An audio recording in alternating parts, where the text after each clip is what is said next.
Okay, folks, here we go. Here we go. Let's have a good show. 1B, stand by. Yeah. Yacht, stand. Yeah, just go right now. Go to camera 3. 3, go to the gate. Perfect, just like that. I'll just go ahead. Yep, graphics 2 is going to be up for the first. Okay. Go Go right now. Go to camera 3. Go, yep, go to the gate first, just like that. No music. I'm going to hand to Q, Sophie. Wait for it.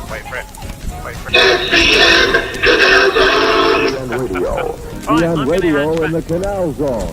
All right, guys, mic check. Go ready. Okay, Ricky, mic. Yep, I am ready. Wait for it. 2.5. Willie, mic check.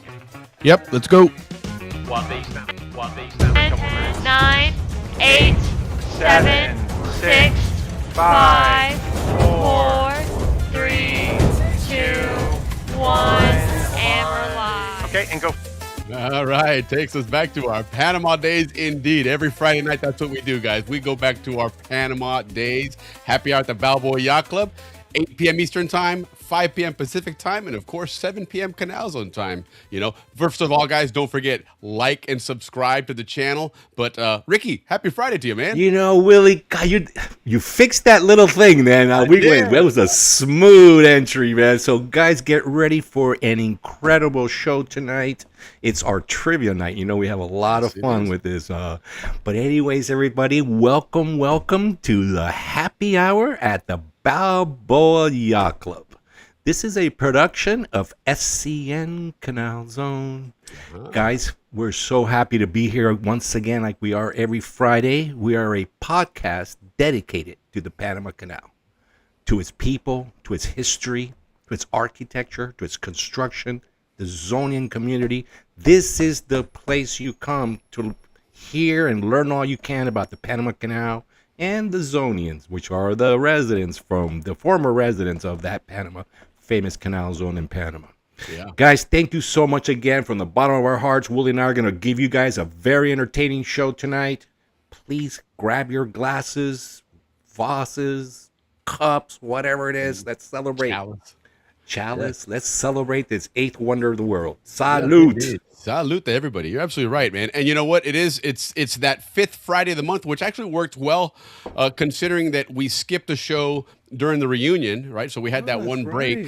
So we still ended up getting our 4 shows for the month. And this one, it's a trivia. We haven't done trivia in a couple of months, so that's going to be a lot of fun. And of course, there's a 4-pack of Howler Monkey Sauce on the line for the winner of that. So it's going to be all about what we've covered over the last few months, right? There's been some cool architecture, some cool excavations, some cool Canal Zone history, you know, even maybe some reunion stuff in there. So, but that should be a lot of fun. I mean, it's a cool part of the show. It's a lot, you know, there's a lot of, you know, our show, we do it, it's live, and a lot of people don't tune in live, but they'll tune in afterwards, right? And so we see a lot of people tune in Saturday and Sunday, for example, and watch it, you know. And so unfortunately for you guys, you know, we're gonna have to maybe do some kind of a write-in type of way of participating for those that aren't live, maybe like a weekly thing, you know, and throw a good comment or something, and we'll kind of vote on the comment of the week or something. And you know, because it is true, a lot of people aren't able to watch it live, but they still, you know, we still get a lot of feedback from them saying, hey, man, Willie, you know, week after week, hey, right on. Thank you so much. And by the way, that's how we get these presents and these awards and these gifts for the winners. I appreciate it. Beast, and now I lost my train of thought. That's what happens when you're 62. Yeah. No, no feedback from the folks. That's what we were talking about. But well, if not anyway, long gone, man. I can chime in real quick then and say that, you know, one of the other cool things that we started doing last week, and we'll do it today because we have some great answers, is our Canal Zone mailbag. Oh, right? I love that new segment. Okay, Yeah, Willie, it came back. Speaking of people watching the show, Willie, for the last like 6-7 weeks, it's been over 70 people that watch us live. Yeah. Absolutely. So right now, everybody's watching, see you, especially man. all my Californian friends that are watching us. You know, Willie, there's about 10 people in California that watch us. Right on. Yeah. And I'm loving it. Thank you so much, everybody out there. And you know what? It is happy Canal hour Zone in interesting. California right now, so that's a great time. Yeah. It's a good time to be together with us and have a drink. Which, by the way, tonight we're doing beer, Northern California beer, by the way. Okay, right on, right on. Oh, thank you. Yeah, absolutely. Thank you so much. Oh, man. thank you so much, guys. Right on, man. Right on. Cerveza Panama. Right on. Well, it's just gonna We'll make the drink to show that, man. better, guys. Thank you, Yeah. thank you so much. And by the way, we got our Howler Monkey commercials.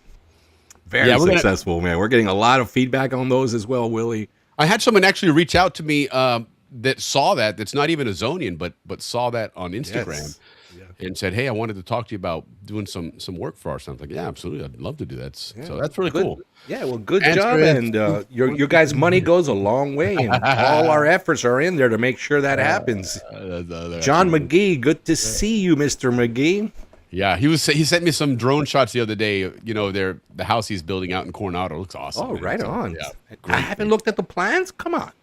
Yeah, I got What's going on listen. You got an architect here that and if you're a member of the show, you get a discount coupon. Yeah, you get a discount. Oh, you get at least a free review of what your designer did. Sure, and Let me beat him up a little bit. Right, exactly. And if some palanca needs to be pulled, well, Speaking of there's that, a program for that too. yeah, there's a program for that too. I got a good friend that's looking for a surveyor in Panama, and she has had like bad luck with surveyors. So if anybody down there that knows a good surveyor, please leave it on the comments. Done right now. He's got all. Yeah, his- Jennifer. I think Jennifer's probably on the show. If she's not, she'll watch it on the weekends. And by the way, we got a little bit of updates from Jennifer. She helped out a lot with this show tonight. No, cool. That's right on. Jennifer Hayward, Vern, class what of up, dude? 81. Hey, Mr. Vern, what's going on here? Speaking of class of 81, well, let me show you what I got today. One of these scoochie, huevazon thing. I hate that word, by the way. I don't know why I hate it so much. But class of 81, thank you so much for sending that to me. I appreciate that. We had our 45th reunion at the Canal Zone reunion this last July. I mean, a couple of weeks back. But Willie, the reason I'm bringing it up is check out the back of it.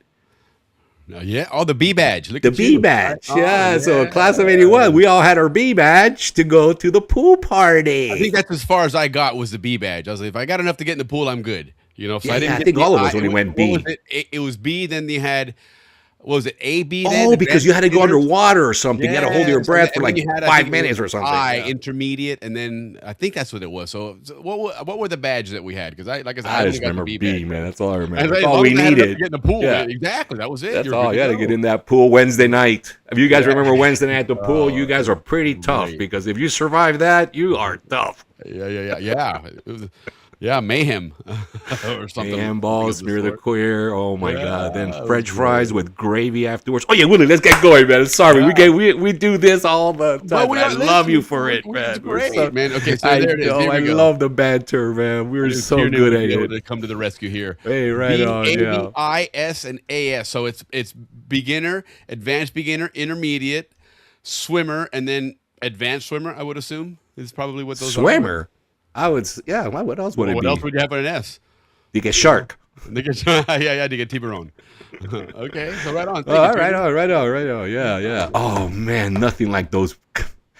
Canal Zone banter is the best, man. It really is. It's so much fun because the memories are so fresh in our minds. That's You what's know, so and fun then about when the you hear a reunion, name man. or anything pops up, boom, the whole thing just comes right back clear. Yeah. You know, so right on. No, it really is, man. It's that's what makes the reunion so much fun is the I mean it's everything about those reunions. Do you remember this? Do you remember that? Hey, do you remember when we went and half the time you're either trying to think about it because you're like, no, I really don't, or you're like, oh my God, and I can't believe I didn't remember that, but yes, and then all of a sudden something Something will somebody snap. says and just bam, there it is. It's and a you're- word that always does it. Yeah. Barnaby's treat or Yeah. or something like that, you know. Yeah, Bueno. Yeah, right on, man. Let's go. It's cool. I'm So already anyway, super excited. yeah, no, absolutely. Well, let's get on to some quick announcements and stuff, and then move on. Because we've got our trivia in coming video? up, but Ricky's got some cool stuff there and stuff. Boching got some good bushing. Let's get that Yeah, awesome so- video of ours. SCN Television presents K Pasa. And now here's this evening's host, Army Sergeant Bob Foster. Good evening and welcome to K Plaza. We've got two guests tonight. First Sergeant First Class Jim Webb. Sergeant Webb with the 227th Military Police Detachment. He's the kennel master. Yeah, there you go. Yes. That's our K-Pasa, sponsored by Canal Zone Documentary Substack. Make sure you join these guys. It's canalzonedocumentary.substack.com. Interesting post they put out a couple days ago, just another Tuesday in the tropics, and it showed a gate courtesy of David Wheeler of Corey Heights, you know, coincidentally, we're going to mention a little bit about Corey Heights tonight briefly in our Canal Zone mailbag, answering one of the questions from last week. But it's an interesting article about Corey Heights. And, of course, Thane Wheeler, the producer of the Canal Zone documentary, you know, lived in Corey Heights. So he certainly probably, you know, ran around those areas and was probably quite familiar with that whole area there. But there's some really interesting stories in there, you know, that people are starting to comment on regarding their adventures, either living in Corey Heights or visiting. I knew Corey Heights, you know, because of the movie theater there. They always had the bats. Yeah, and the Officers Club. A lot of parties there. And the Corey Heights, I don't even remember the Corey Heights Officers Club. You know, the ones that we frequented were Amador, Albrook. Was pretty much the two that we mostly went to. Anyhow, so get involved, guys. The Substack, canalzonedocumentary.substack.com, and check these guys out, because, you know, remember, guys, we have an amazing story as Zonians, and part of what really makes the story incredible is the experiences that we had, right?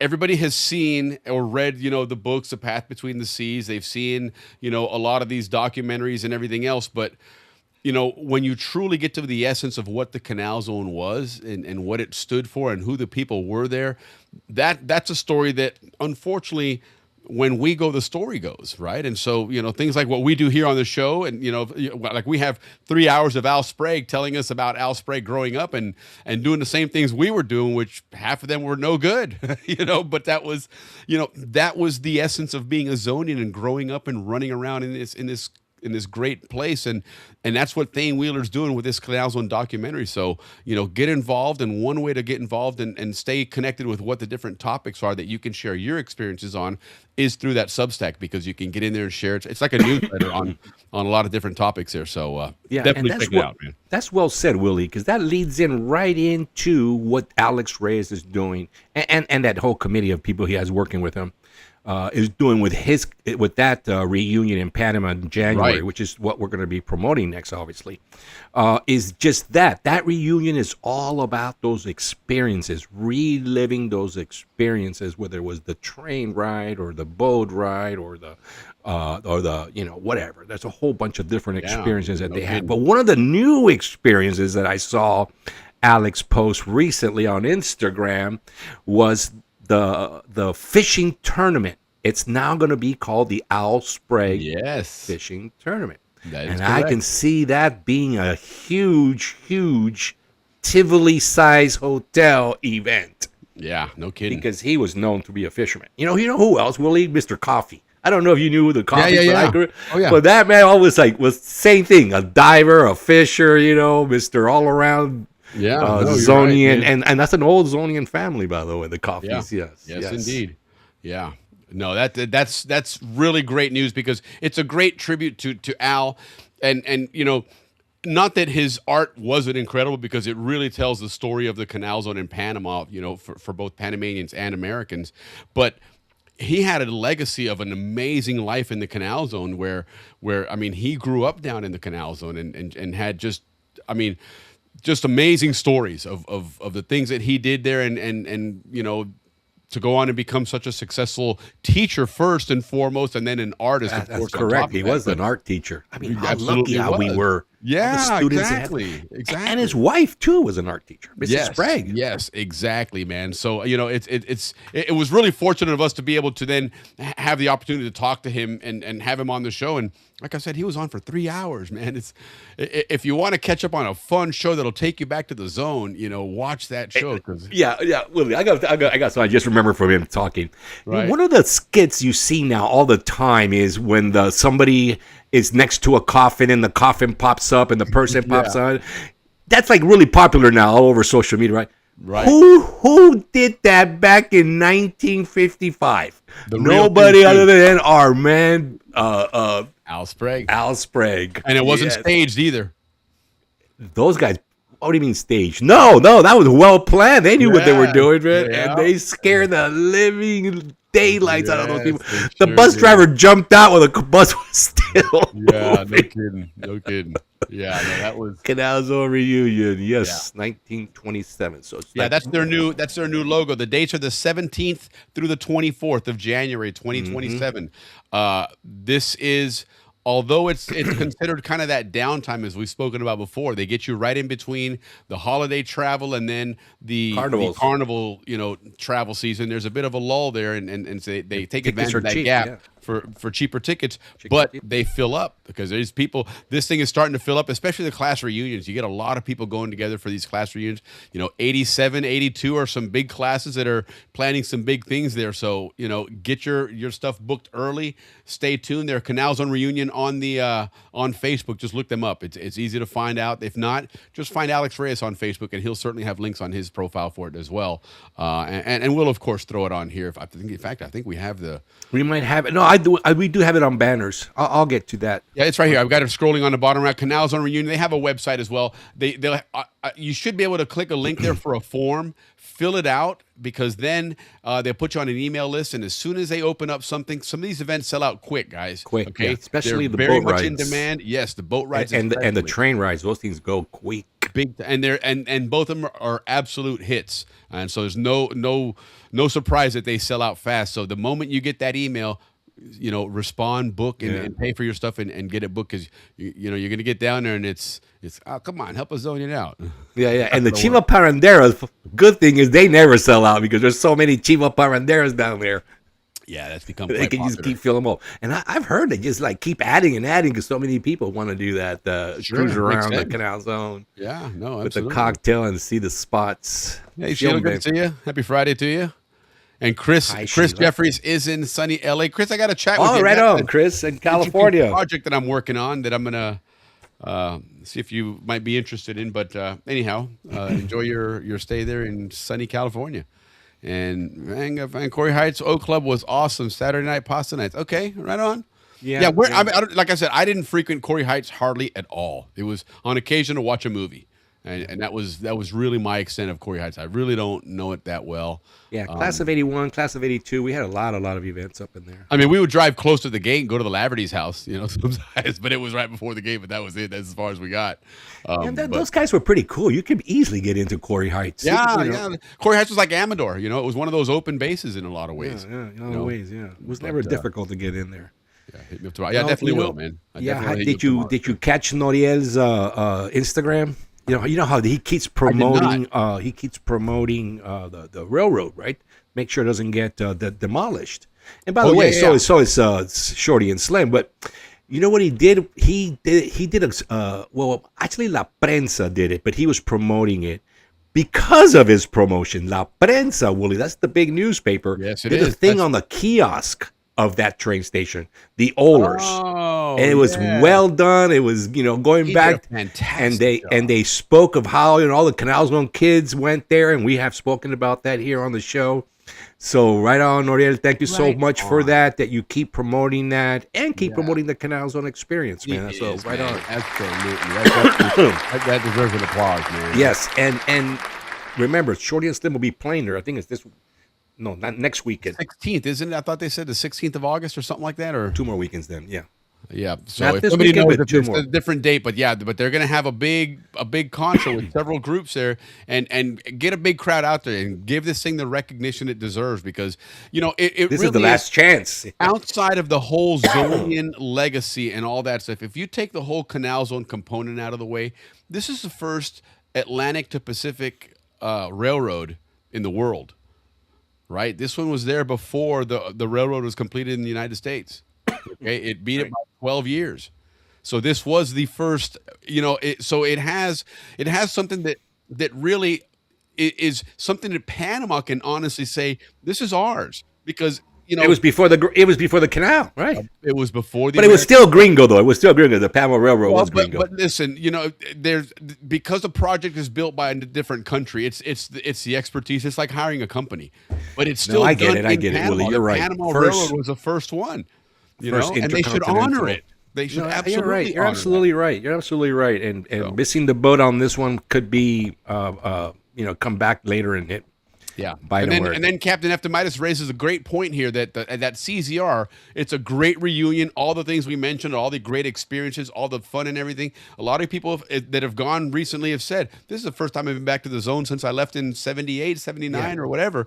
But the one thing to always keep in mind with the Canal Zone reunion, that they do a lot for charity. They have like select 3 charity drive and big charity drives that they do for these guys. So you're getting to do something that's near and dear to your heart, and at the same time you're giving something back to that great country that provided that for you, man. So great karma, mention man. there, Andrew. Great karma. That's really Zonian absolutely karma. spot on, man. Yeah, I agree. Mark, good to see you, brother. Hey, Mark, you guys, happy Friday.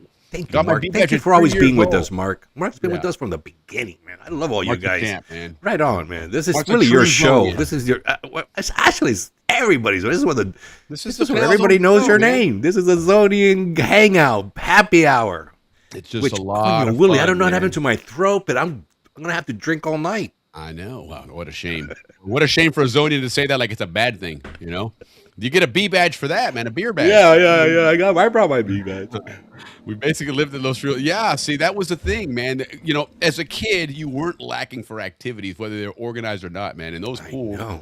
And let me tell you what, man. I was thinking about this the other day for whatever reason, but I remember always getting out of the pool and going in those showers, man, and turning that hot water. And dude, I'd sit there for 20 minutes, man, just for that jet of hot water, man. That was great. I remember those lockers too. Yeah, man, that was good time. And wouldn't they close it when they had like thunderstorms, and we'd all just hang out outside on that rail. They had that railing there, and just waiting. And there's Vince in there. We should do a segment on the pool, Willie, man. We really should put that on the list. We do, and we need to talk to Alex, and he can get us Vince's all contact. the pools, because there's a lot of cool pools. Los Rios had a cool pool. Gamboa had a cool pool.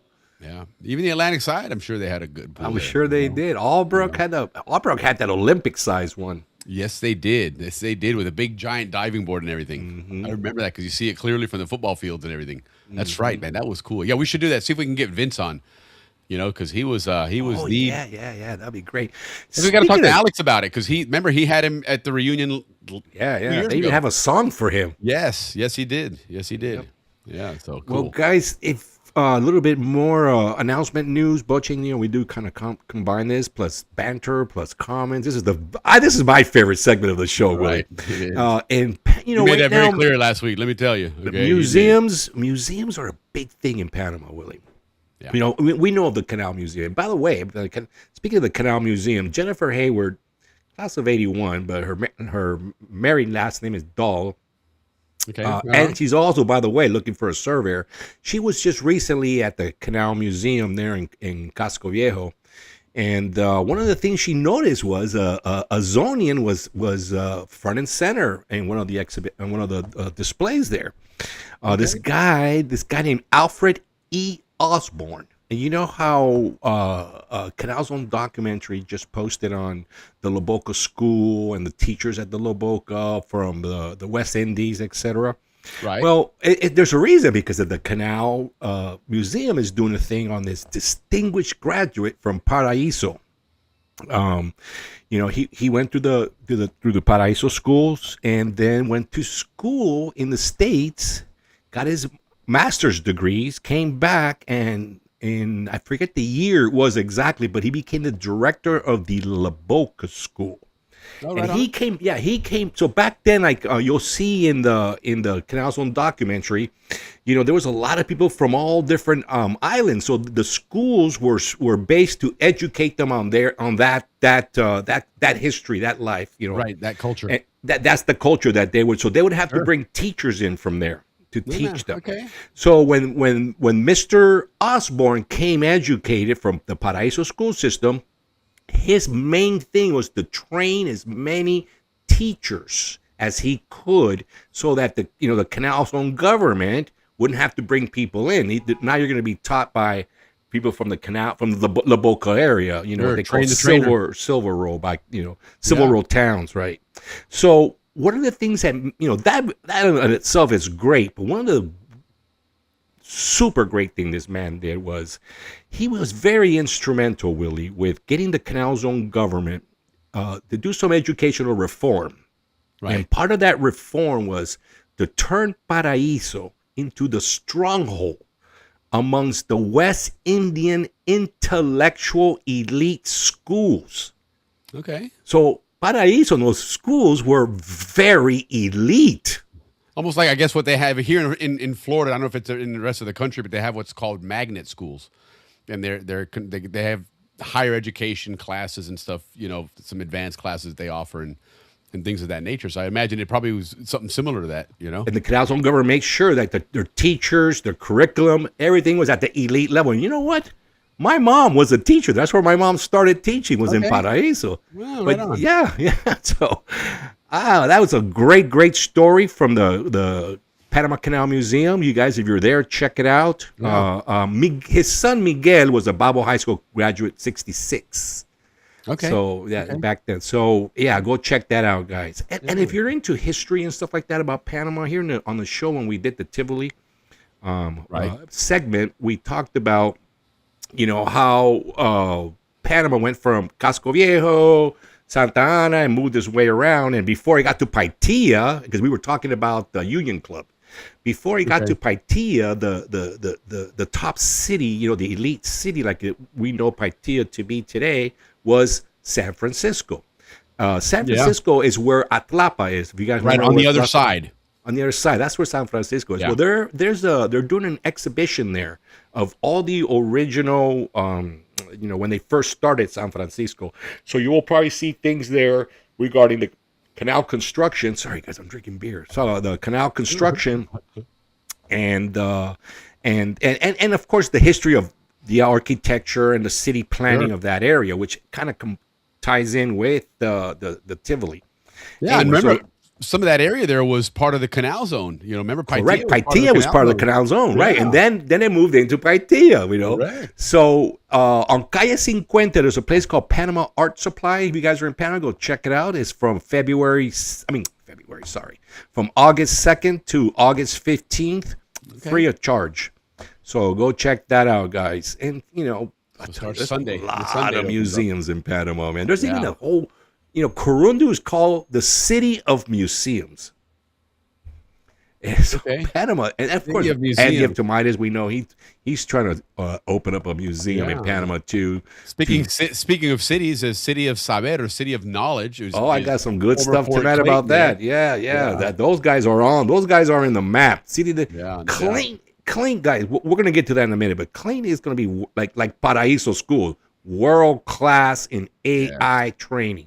Yep, and one more thing on the announcements, Willie. If you're in Panama or you're going to Panama, you're going to go check out, and I highly recommend it. Go check out the old Panama, the one that was built in the 1500s. Right, the original Panama. The original Panama. Now it's you can't just show up nilly-willy and drink beer and hang out like we used to during our time. Now it's fenced in.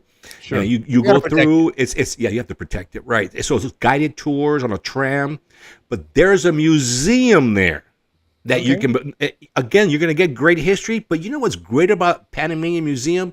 It's what they sell there, from the pictures to the cups to the the hats, all the stuff they sold. You've got to go check it out. Top notch stuff. Mm-hmm. So and speaking of molas, there's also a mola museum, Willie, in Casco Viejo.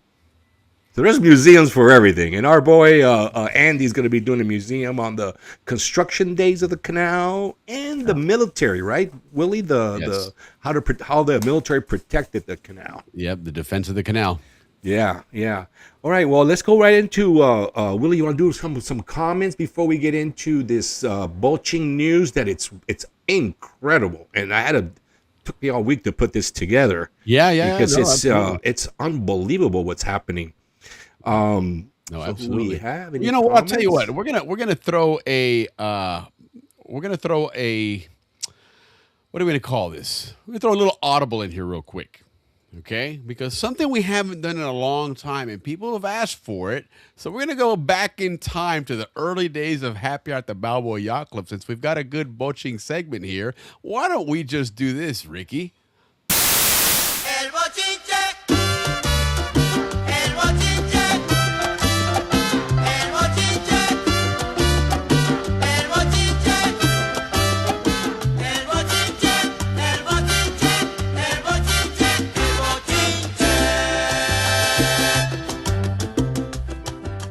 I do miss that. I dude. swear to God, that gets me right in the spot instead of like moving in this and that. Well, right now we won't do it every week, but once a month we'll do it. Well, guys, listen, we've been telling you guys in our bochinches for 2 years now. We've been talking bochinche, right?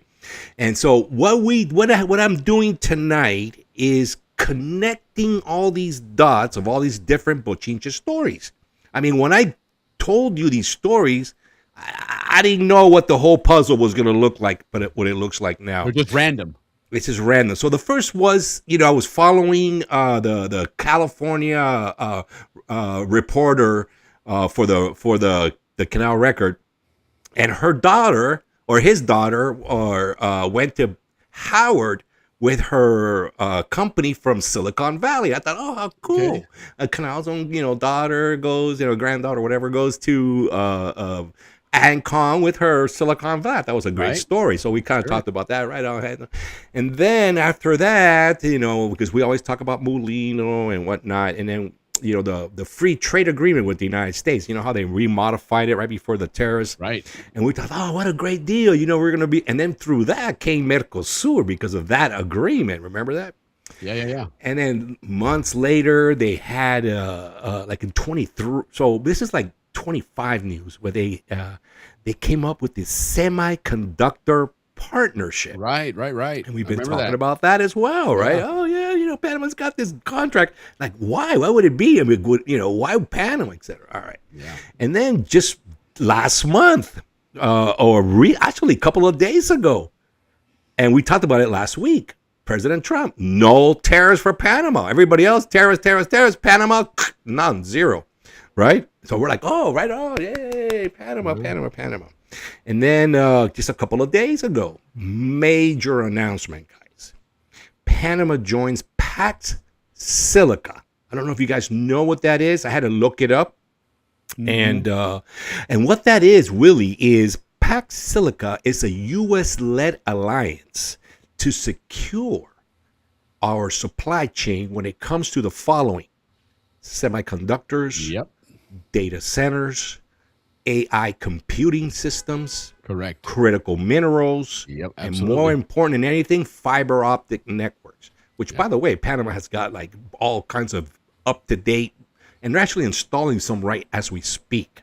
They were one of the first countries to do that stuff when back in the 90s when the call center started outsourcing out of the U.S. Centers, exactly, Willie. This is where that all comes from. Yeah. So what happened today, Willie, or maybe yesterday? Molino comes out, Willie, and he says, Panama's national priority, like running the Panama Canal, is, and this strategy has several major goals, is to turn Panama into an AI skilled labor force. Yeah. Where Panama right now is all going to focus, Willie, $105 million to start training, which they have been already. University of Technical University. Step up now, though. This is a major because the U.S. is involved. Sure. Where they're going to be training thousands of Panamanians in the AI skills. Yeah. Why? To modernize the government using all AI. B, creating high-paying technology jobs, right?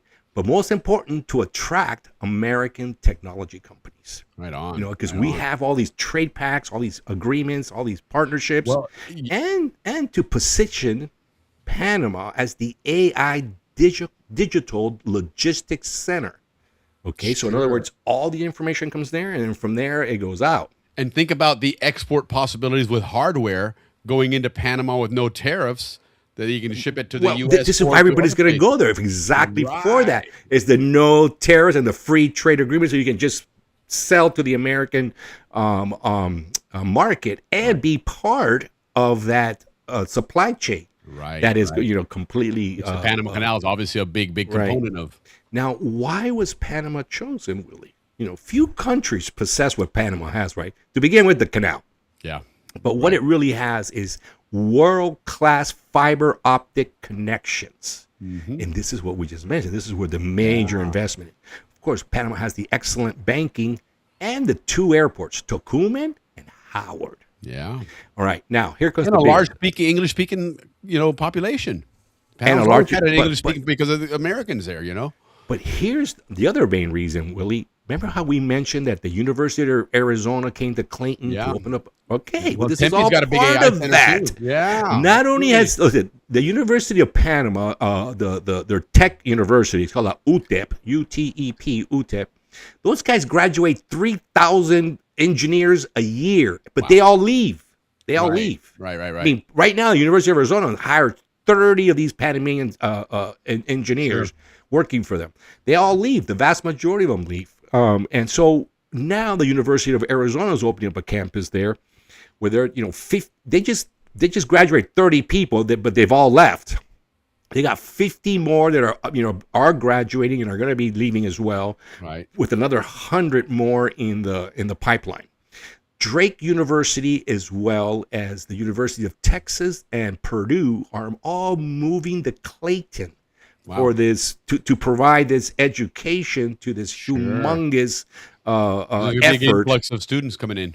Yes. So wow. That's so great. right now in Panama, there's 10,000 scholarships worth over $100,000. Yeah.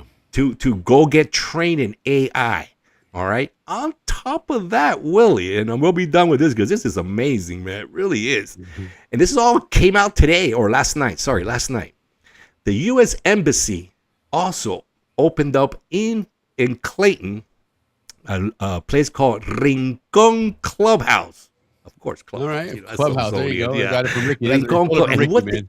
and what this is, Willie, is a learning center for 12 to 17-year-olds, free of charge. Oh, right on. Free of charge. For what else? So this is like the little leagues, right? This is the lightweights. Yeah, absolutely. For tech, math, science, arts, and engineering. Beautiful. Oh my God. You can Get set your them immersed in that world 12-year-old. as young kids. Yeah, you can say your 12-year-old up to 17 to go there. Like, remember in the summer, they would send us to the gym and do this. And same freaking thing, brother. Right on, man. This is just incredible. That's a So great move for everybody in Panama, Panama, man. if you got grandkids, kids, whatever it is, you jump on this. Jump on this. ASAP. Don't let this opportunity get away of training your grandkids in AI. Panama will provide you with the jobs. You know what's interesting? You bring that up, and it got me thinking a little bit of what Panama's looking at from really, really long-term future planning. Right? Is out in the Middle East, these countries are just gazillionaires, right? I mean, these people. They sit on gold toilets. They have so much money because of oil, right? But look at what the Saudis doing, building that look what- linear city that in the right in the And you desert, think and it about failed. but think about before that, what they've established, that sovereign wealth fund. And what they've done is said, hey, we need to diversify our economy from oil, because there will come a time when the oil is no longer primal, item that the world needs. And at that point, then they have nothing but sand in their country.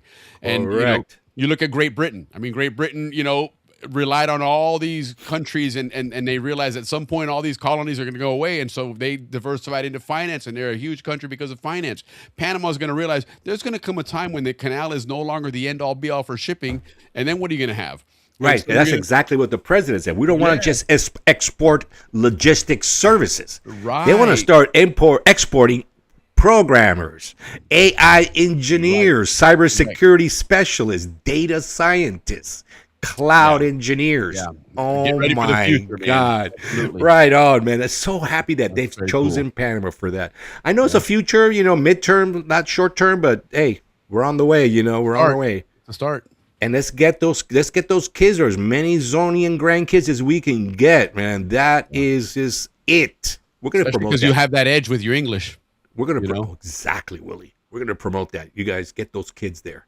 Yeah. We're gonna get that. just buy us a few beers, man, and we'll sponsor all your schools, man. Just send us a few beers. We're good. That's all Oh, we yeah, ask that's for, why. right? Imagine if we can sponsor a scholarship. Wow, that would be Yeah, a right? fucking phenomenal. We can get Well, up and to some that of you level. guys stepped up for Jim Duffus's, Oh, that was phenomenal. Right on, everybody, man. So, I mean, these guys step up when they need to. That's for sure. The Zonians are like that. Zonians Yes, for you. yes, yes. Steam, right? Yeah, Paul Gibbs from Ciudad de El Saber. Yeah, City of Knowledge. That's really cool City what of they've done Knowledge. with Clayton. You know, it's World-class it was kind of laid out university. for that. You know, and Clayton always had that you know where you'd have that room for those facilities and whatnot. So that's You know what Clayton does have, Willie? I always promote them. Gamboa Bakery. So whoever is there, go there and then go on that park walk. Because I I'm gonna just have saw. to try them out one day, man. Because I'm telling you what, man, I've heard so much. Well, about you that know, the place, kid is all right. He's one of those adopted Zonians that came during the COVID and he lived in Gamboa. And then he's like, you know what? I'm going to make the best croissants for the Zonian community. And Science, boy, did he. technology, engineering, arts, man. Right on. Oh, there you go. Okay, cool. STEAM. Hey, cool. There you go. Yeah. By the U.S. Embassy. Right on, Paul. Paul lives there, you know, as well as Spain, as well as Paul lives everywhere. I think he's got a house in Greece too. yeah. He's the global one. That's for sure. He's the global one, He's the man. global one. So yeah, well, good for Panama, man. That's exciting stuff. That is man. exciting. I'm glad. Bright You know what? future, man. Because we've talked about all these things, but never like why they were being why we were just saying because they were what was on the news, you know, and it was a great news to talk about. Yeah. You know, it's like the other day I saw something about Copa Airlines and what they're, you know, they sponsor an aviation academy where you can actually, if you qualify a certain way, that they will put you through flight school. And they, I mean, it's Right. Well, it's because there's a shortage. You know, they're expanding. They don't have enough people. the whole world's in a Mechanics, shortage. Pilots, you know, yeah. The majority of pilots in most countries is mandatory retirement age is 65. And what they're estimating just in the United States alone over the next 10 years, they're going to lose about 70% of their pilots because they have to retire. Hey, So I'll tell you, it's a what else we're losing, huge- Willie? We're losing electricians to the AI data centers. So that's another thing I'm going to promote here. If you get your grandkids into that if they don't want to study, they want to be a tradesperson. Placement business here, man. No, man. People I with know. jobs. We're on a roll. We're on a roll, Willie. Let's get Copa's to offering engineering. Yeah, right on. Yes, they are. It's amazing what Copa has become. It's just a massive airline. I mean, it's a big conglomerate. I mean, it's they lead the world in many categories. they sure do. One of them is like being on time, which is the number one key category to lead in. They've really taken full advantage of the whole premise of what the Canal Zone was, right? That funnel to the world, and certainly the Western Hemisphere. If there's a central spot to connect the entire Western Hemisphere with one stop and one flight, it's Panama City and Copa and Tocumen. And there's virtually no big city in the Americas that you can't get to with one stop flying Copa Airlines. You can go from Vancouver to Dominican Republic with one stop in Panama. Yeah, San Francisco, direct flight. You know, exactly. Everybody goes directly to Panama, and from there. In fact, that was one of the reasons why at one point last year, remember we talked about that whole tourism program where if you spend at least 3 or 4 days in Panama, you got bonus. that $500 Because bonus. everybody's flying coupon. Copa, but it's just to connect through Panama, not to actually visit. And that's one of the things they said, that it's. I wonder it's if that's such a still conven- going. I would assume so, because Copa offers, I mean, it really is such an obvious connection for anybody in the Americas is to take Copa, because it's one connection, you know, and God knows they have plenty of flights, because that airport is always busy with Copa flights, man. Certainly not the Copa Airlines that I worked for. I worked for Copa Airlines from 1980, late 86 till mid 88. How many planes did they have when you worked there? One. And then we ended up leasing another one, a 727, which I have some interesting adventures with that one, including being put on a list by the Haitian government to give them 24 hours notice when Mr. Benninghoff is going to fly to Haiti. Always in trouble, Willie. Always in I trouble. was in trouble because I snitched them out on some shenanigans they had going on there. I got you. Oh, yes, that's right, because you worked the gate. I was it was interesting. It was a great job. It was a lot of fun, but it was a lot easier than it is now, because we had one plane, and so that plane would fly every day at 5 p.m. That plane would leave Tocumen and do its Central America route. It would go San Jose, Managua, Nicaragua, San Salvador, and then overnight in Guatemala, and make the run back in the morning. Arrives in Panama at noon, and at 2:00 it's on its way to Colombia. Yeah, but back then, Air Panama was killing it. Yes, well, Air Panama was the government airline, so they had Right, endless cash. You know, They had the Copa was service private like one. nobody's business. Yeah, they did. They could outspend Copa on everything. You know, Copa. You know, but you look now, and Air Panama is in essence a puddle jumper. Johnny, what's You know? that ice cream spot close to the bakery? Because that's great. Having a bakery and an ice cream spot next to each other. Jesus. They'd be waiting gaining 10 pounds. Flying from Raleigh to Panama and Copa in a few. Oh, right on. That's right. Yeah, Tanya's mentioned she's going to Panama. Hey, Yes. Tanya. See, that's incredible that from Raleigh you have a nonstop flight to Panama and Copa. That's amazing. That's amazing, man. You know, it used to be, well, Miami, of course. Well, you got to get to Miami, right? You got to get to maybe Dallas, maybe LA or something. But you can go from Raleigh. I mean, so many cities that now they're flying direct. It's and Japan. You can go all the way to Japan now. Yes, you can. All Yes, you right. can. So, okay, ice cream spot in Fort Clayton. What do we have here? Is all gas station by the police station. Okay. Okay, Oh, right I remember on. that spot. That's like Yeah. what the Burger King used to be, right? Oh, that was so, after. right? Yes, after it became Panama. Right. The train centers in Clayton. Oh, for Copa. Yes, that's right. And they have a simulator. That's really cool, man. It's amazing. I grew up in that airline. My mom was assistant executive for Copa for many, many years. When she retired, it was an incredible the amount of people that showed up at her retirement party from not just Copa, but from dignitaries from other airlines and from the government and whatnot. But it was cool to be part of that small airline because it was a family, right? And everybody. Look at what it is today, Willie. Yeah. Man. I mean, you're the OG. It's amazing. I mean, truly, you're the OG. There was only one plane. You can't get more OG than that. You can't be OG with zero planes. I could henpeck on a manual typewriter a passenger list to get people out that had to be. We started it at 4:30 and at 4:45 that thing had to be ready. And you're typing up names as they came into a little slot in the hole in the wall behind the ticket counter. And man, what an adventure! It was a really, really fun job, man. But it's good for Copa, guys. Right on. Congrats, guys. Congrats, guys. Yeah. Yeah.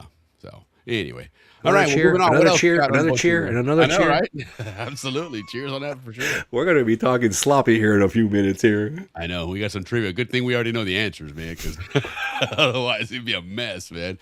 There's some cool questions there, guys, so be ready for them. And Yes, again, and we got some great gifts, man. You get a 4-pack. 4-pack of Howler Monkey sauce, and we were hoping to get it, but we just weren't quite ready for it yet. But we've a gift certificate for a soon-to-open-up store called Keep On Zonin'. Keep on zoning. So stay tuned for that, but you will definitely in the We need next a song with that, trivia, Willie. Keep on zoning. And we might actually include it in this, but the gift card won't be ready until what's that? Heart, like that heart song. Yeah, well, Keep On Zoning. It's kind of a play on words off of Keep On Trucking, maybe in the 70s. Yes. And the dude was walking with the big footstep out, his foot out, his thumbs up. Keep on streaking is the one I remember. Yeah. No, it's in fact, let me see. That was the 70s. I think our boy. I remember that. I was like 12, 11, 12. And that was like real popular back in the Canal Zone. These people would just streak down Old Prado. And one time at the theater, they streaked across the screen. There he is. Keep on zoning. Yep. That's our little mascot there. We call him Zony too, by the way. But yeah, so Keep On Zoning is gonna be all kinds of Canal Zone stuff, from apparel to tumblers to all kinds of cool stuff. So, hats. Yeah, that'll be cool. So in the next trivia, not this one, but the next one, we'll definitely have some Howler Monkey sauce and a Keep On Zoning gift card, so somebody can load up on some cool Zonian apparel. Absolutely. And we're gonna have a commissary for the people that also sell Canal Zone. Yeah. If you're a vendor, you want to all get it all in one big ginormous commissary. Yeah. We're going to be the Amazon for the Canal Zone. Something like that. We'll work on it. But all right. That's the beers talking now, guys. Yes, oh my God. Also, we got all kinds of grandiose plans here. Here we go. That's what Bar Talk does for you, man. That's what Bar Talk's all about. So are we good with the boching, or does that wrap it up? Oh yeah, boching's done, man. I loved it, man. It was. I was just amazed when he came out. And I was like, wait. I've talked about all these things. Let's put it together, Willie. Yeah. And Willie's like, go for it, Brad. Willie always supports in everything I want to do. Run with it, brother. That's exactly all week long. I was working it, studying it, and I'm like, no shit. It's all come together. We've been seeing it come together little by little. And here he is. Well, and the content was great, but it was also really enjoyable to listen to that Bochinche song, because I haven't heard that in a while. Yeah, I know. And you're right. People have been asking for it. People are like, Ricky, what happened? We love the Bochinche, because you know what? All these videos that start our segment, it just gets us in the mood, Willie. It does. It really does. And it's like fun, the K Pasa one is beautiful. I love that one. I mean, we're the second evolution of SCN, so we gotta play the role. SCN, Canal Zone. Well, one way that you play the role, radio though, and television services in the Canal Zone. Armed Forces Radio and Television Service. You know what? We should bring that gentleman on, Mr. Rupp. Was it Rupp? Bob Rupp. Bob Rupp. And Bob Rupp was a Zonian. singer for a band, and there's a picture that was circulating around recently of him, lead singer for this band, in the Monster Room, which is in what was that place called? Air at the Right Hand. Araizona. Oh, the name of the bar? the name of the bar. Well, wasn't even. That was fun when I laughed about that. It was like a bus depot. It was like a bus depot right just past the outskirts of the Canal Zone on the West Bank, right before you arrive into Arahan. And it was called Arizona because it wasn't Arizona the state. It was Araihan and La Zona, so Araizona. Yeah. And there was a bus depot, but if you went in the back, there was... That was that bar. You know what made me laugh when I read, when people sent in their stories about it? Right. That you could barely see what the person next to you looked like, and I'm, of course. Right. They turn on the lights, everybody would leave. That's exactly it, man. But if you guys check out on SCN, actually not SCN, but Facebook.com/CZ Rocks, Canal Zone Rocks. Mm-hmm. And there's a couple of postings there and a lot of Zonians that were involved in that. Some people that I know, man. For example, I saw Elaine Lewis, she was one of the principals at Balboa High School when I was there. I remember Mrs. Lewis. She was actually at Balboa Elementary. She was a teacher there. She sang in a band at the Monster Room. No way. Yes. That was like a naughty spot. That's what I'm saying, and so, I guess this is maybe how our kids look at us, and like, no way. I was like, yeah, we were pretty cool, man. As much. Oh no, yeah, you're right. You're right. You know what? We talk a lot with Pablo Prieto, and he always lets us know how cool his generation was. Yes, exactly. And by the way, I'm working him hard. I hope he's watching tonight. I'm working him hard to come on the show and tell his life story, because we all want to hear his great life story as a Zonian kid. Growing up in the Canal Zone, he was a Kurundu kid. I grew up with his brother, Marco. Marco and I have been friends forever. Yes. Tanya remembers. Her and I, we lived next to each other when we saw those people running across naked. That's fabulous. That is absolutely fabulous. Rich, how you doing? Buenas noches. Hey, Rich. We haven't seen you in a while. Well, good to see you. Went on. Yeah, right on, man. Good to see you, Rich. No, that's good. Hope you're good, my friend. You are, absolutely. But anyway, listen. So again, tonight, guys, we're going to do some trivia here in just a little while. And again, the prize is a 4-pack of Howler Monkey sauce. And so let's give these guys a little bit of love here and go back and visit our friend Gamboa, who we haven't talked to in quite a bit. I love Gamboa. He's funny. Gamboa's cool, man. So here you go, guys.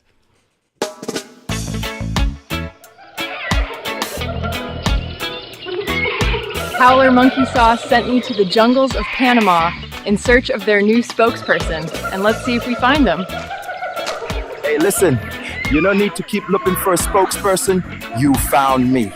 I love this Howler Monkey hot sauce. Wow. Okay, and what's your name? They call me Gamboa up here in these trees. Roll camera and action.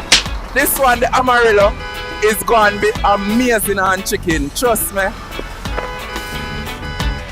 Do you know a howler monkey who can describe the sweet heat of our original with authentic ají chombo peppers, or the fresh punch of verde where habanero warmth meets crisp bell pepper?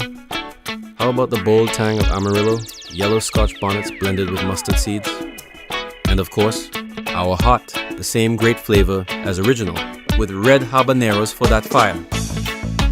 Our sauces are all natural, no preservatives, gluten-free, pure flavor and pure fire. Are you the next Howler Monkey spokesperson?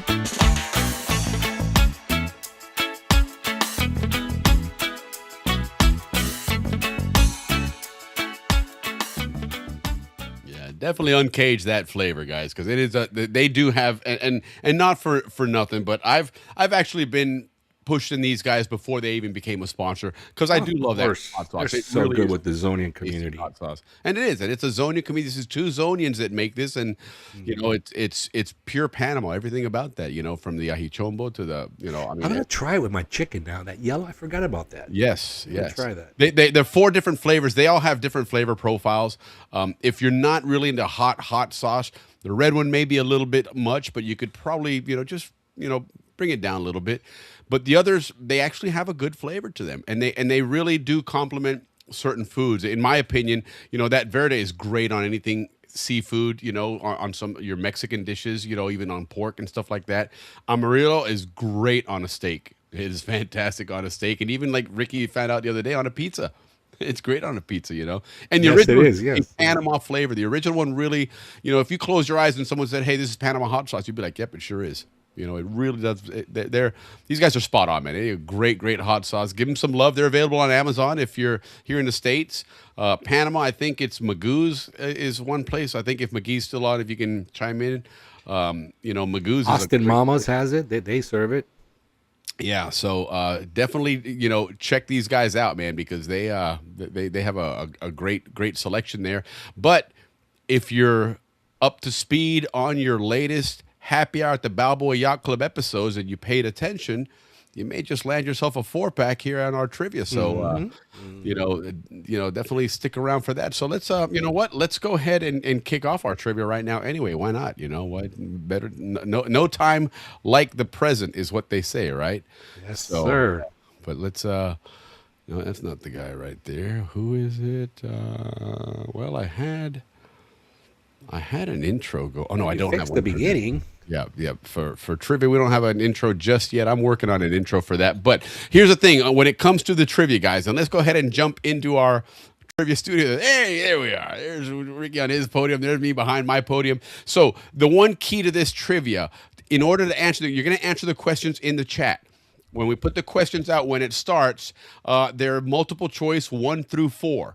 Okay. The key though is the system here will only register your answer if you put the pound sign before the answer. So if you think it's number 3, hit #3. Or hashtag. Or hashtag, as they say in today's internet world and all that good stuff there. So make sure you do that. Because that otherwise, like I said, it's not going to register your number. And yes, and those sauces are delicious. They absolutely are. But you know, when we got some cool trivia here. Some of that was stuff from the excavation shows and other things. And then Ricky, of course, had his architecture, which by the way, guys, that architecture, Ricky works his butt off on that and comes up with some really I love it though, man. And you know, when he initially pitched to me that, hey, you know, I'd really like to do an architecture show. In all honesty, I was like, you know, architecture, it's. I know. I had to pay about $1,000 to convince you. But well, it's true. I mean, I got my New Jersey and all that stuff. But no, I mean, the way Ricky does it, it's a story behind it. You know, it really it's not something, you know, nuts and bolts. Okay, well, you got to have this angle here on these, and don't forget this roof needs that. It's not that at all. It really tells a story that I think is really cool. You've done a bang of job. Gracias. Yeah, I got to pay for that too. No, Ricky helps out a lot on this show. Honestly, you guys, you know, he gives me a lot of credit for doing a lot of things here. But you know, like for example, for this trivia show, right? You know, to stress the fact that you got to put that hashtag in front of the answer. You know, Ricky volunteered to go ahead and put on a suit and get filmed doing it. So here, check it out. Look at that. There he is. He's in his suit there, and he's walking by. It says hashtag +number for your answer. Yeah. That's going to be when I go to the Giants game this weekend. I'm going to be wearing that. So you see, that's Ricky, man. He's a champ, man. He really steps up to the plate and does his part. I take one up for the team. Anything for the team. Absolutely, man. So, you know, gracias, amigo, man, for really stepping up to the plate there. But yeah, so we're going to go ahead and kick off then our trivia here. Yes, we have to make sure we do. We really have practiced it several times already. We did. So we get our timing down. What was it again? 4 minutes, 4 seconds on the first, 11 seconds on the back end. Yeah, something like that. We gotta, you know, make it happen here. Make sure we account for the delay. Correct. So what we figured out is it's about 2 seconds, 3 seconds is the lag from when we put something out and you guys see it on your screen. You guys see it, right? But what we've also figured out is that when you throw something in the chat, okay, and you hit send, it's still about almost a 10-second lag before we see it pop up on the screens here. Okay, so that's the time that Ricky and I are just going to start yapping and running our mouth and acting like we're intelligent and talking about some stuff here. But, we'll fill some time. We'll make it happen, kind of like what we're doing now here. But, yes, thank you for that. We are going to count for that delay. But that being said, it is multiple choice, right? I'll go ahead and read all the answers, so so if you can't read or whatever, if you're doing it on your phone and you can't see them on a tiny screen there, but for those of you that are maybe on a big TV or something, obviously you'll be able to see the answers and you can answer a little quicker. So, also be mindful that the faster the answer comes in, the higher points you get. Okay, that does help determine who the winner is. So that's that. So without further ado, let's go ahead and get this thing started here. Move in. All right. So that first question. Oh, I should be working that stuff. Oh, what happened? Did I run out of lights? Oh, I think so. Let me see here. What is? Wow, all my lights turned off, Willie. I wonder what happened. Oh, your lights turned off. We don't want that. Both my lights turned All right, so what was the primary reason Chief Engineer John Frank Stevens suspended excavation efforts shortly after his arrival in 1905? Okay. Was it 1, to rebuild infrastructure and address worker health and morale? And remember, put your hashtag before the answer if you think that's what it is. Number 2, a formal order from President Roosevelt to prioritize the Gatun Dam. Were they ready to do that first? Was it the lack of available dredging equipment from the French effort? Right. Or was it the discovery of the massive Cucaracha slide in the Culebra Cut? So what was the reason why Stevens suspended excavation efforts in 1905? Remember, we covered that because that was early on, right? Yeah, and you can't go wrong if you're going to choose Cucaracha. How can you not choose Cucaracha? But let's see. Let's check out some of the answers here and see what everybody's going to say. Okay. FIF. I haven't figured that one out yet. 4. We got number 1. So he's thinking rebuild the infrastructure and address worker health. That was a big problem. Remember, we showed up, and obviously, the French tried, and they had major problems there. So it looks like number 1 seems to be the general consensus here. Okay, so speed is life, as they say here. Tanya's going to buck the trend here and say that it was the lack of available dredging from the French equipment. They did find some amazing equipment, and I'll tell you what was really amazing about that was the French figured out that the climate in Panama was so corrosive that they put these real thick layers of paint over all of their equipment. Lead paint, by the way. Yeah, Ricky's really hung up on that apparently. But anyhow, when we pulled some of that stuff out of the jungles and in the water and everything, it wasn't difficult to repurpose it or clean it up and get it. If it was functional, if it could do the job, they would get it working again. If not, they would scrap it and pull a lot of stuff off of it. But the metal itself and all the equipment itself was well protected from all this interesting paint. So anyway, let's see what the answer is on this one here. It is number 1, yes. To rebuild the right on. Everybody's right on. Cool, yeah, cool. That's absolutely right. So you guys are paying attention, and it's and very we're learning true, a lot here. Yeah. In 1904, when Wallace showed up, he started this thing, and his orders were make the dirt fly. And he got in there very gung-ho to make the dirt fly, and he really quick realized, I can't handle this. I'm over my head on this deal. Yes, indeed. And then Stevens, he only lasted a year. Then Stevens came in the following year, and that's when he basically, there's a lot of things that he did. Amongst those was to basically stop everything here. And now he had a lot of pressure from Congress because they were spending a lot of money, and they're not seeing a whole lot of progress yet. And he's saying, well, hold on now. We got to retool this thing. We got people dying. We got funeral trains that are busier than the excavation. Right, because that's right.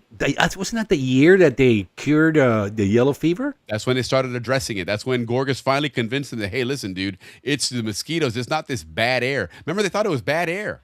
The air was causing people to get sick, and it was mosquitoes, and so they started, I mean, everything. We know the whole story: draining all the water, the sitting water, the building on hills, absolutely, and putting now screens on everything. You didn't have the open air, housing and all that. So it did, and finally they were able to, between doing that and then again the infrastructure, which really more than anything was the railroad. They realized that as long as these excavators. It was, you know, one of the big keys that I've learned as to why that was so important. Because a lot of people ask, well, you know, it just would have taken longer, right? Well, it's not so much the more length of time that it was going to take, but you think about the equipment they were using. These were excavators. They were all steam powered. Okay, these things, when they lit that fire at 5 or 6 in the morning, that thing was going to run all day. Whether that thing was excavating or not, it's not like you could turn it off like a car, you know, and then when the train shows up, you turn it back on. You have to have it running the whole time. And so in order to be efficient and get your money's worth out of this, you had to have these guys scooping up train load after train load after train load. And that's what he realized. The only way you can do that is be able to move these cars in. They had one set of track to get what in some cases we figured out 160 cars later on were running in one day. Imagine the backlog if all of these people had to use one-way road like the Balboa Bridge. And that's what they had to do. You'd have 30 cars waiting in line. Get inaugurated 1941. Yeah, right. Right. If they would have done it, they would have gone bankrupt. Yeah. So it was a big those deal. engineers. Hey, that was a massive project. That wasn't like a whole bunch of these projects were going on during that time. No, mister, I was the only one of that magnitude. And the pressure that these guys were under to turn around and say, hey, we got to stop this. You know, the cojones, you need to do that, man, because there was a lot of people back in the U.S. Stevens, of all people. You. Yeah.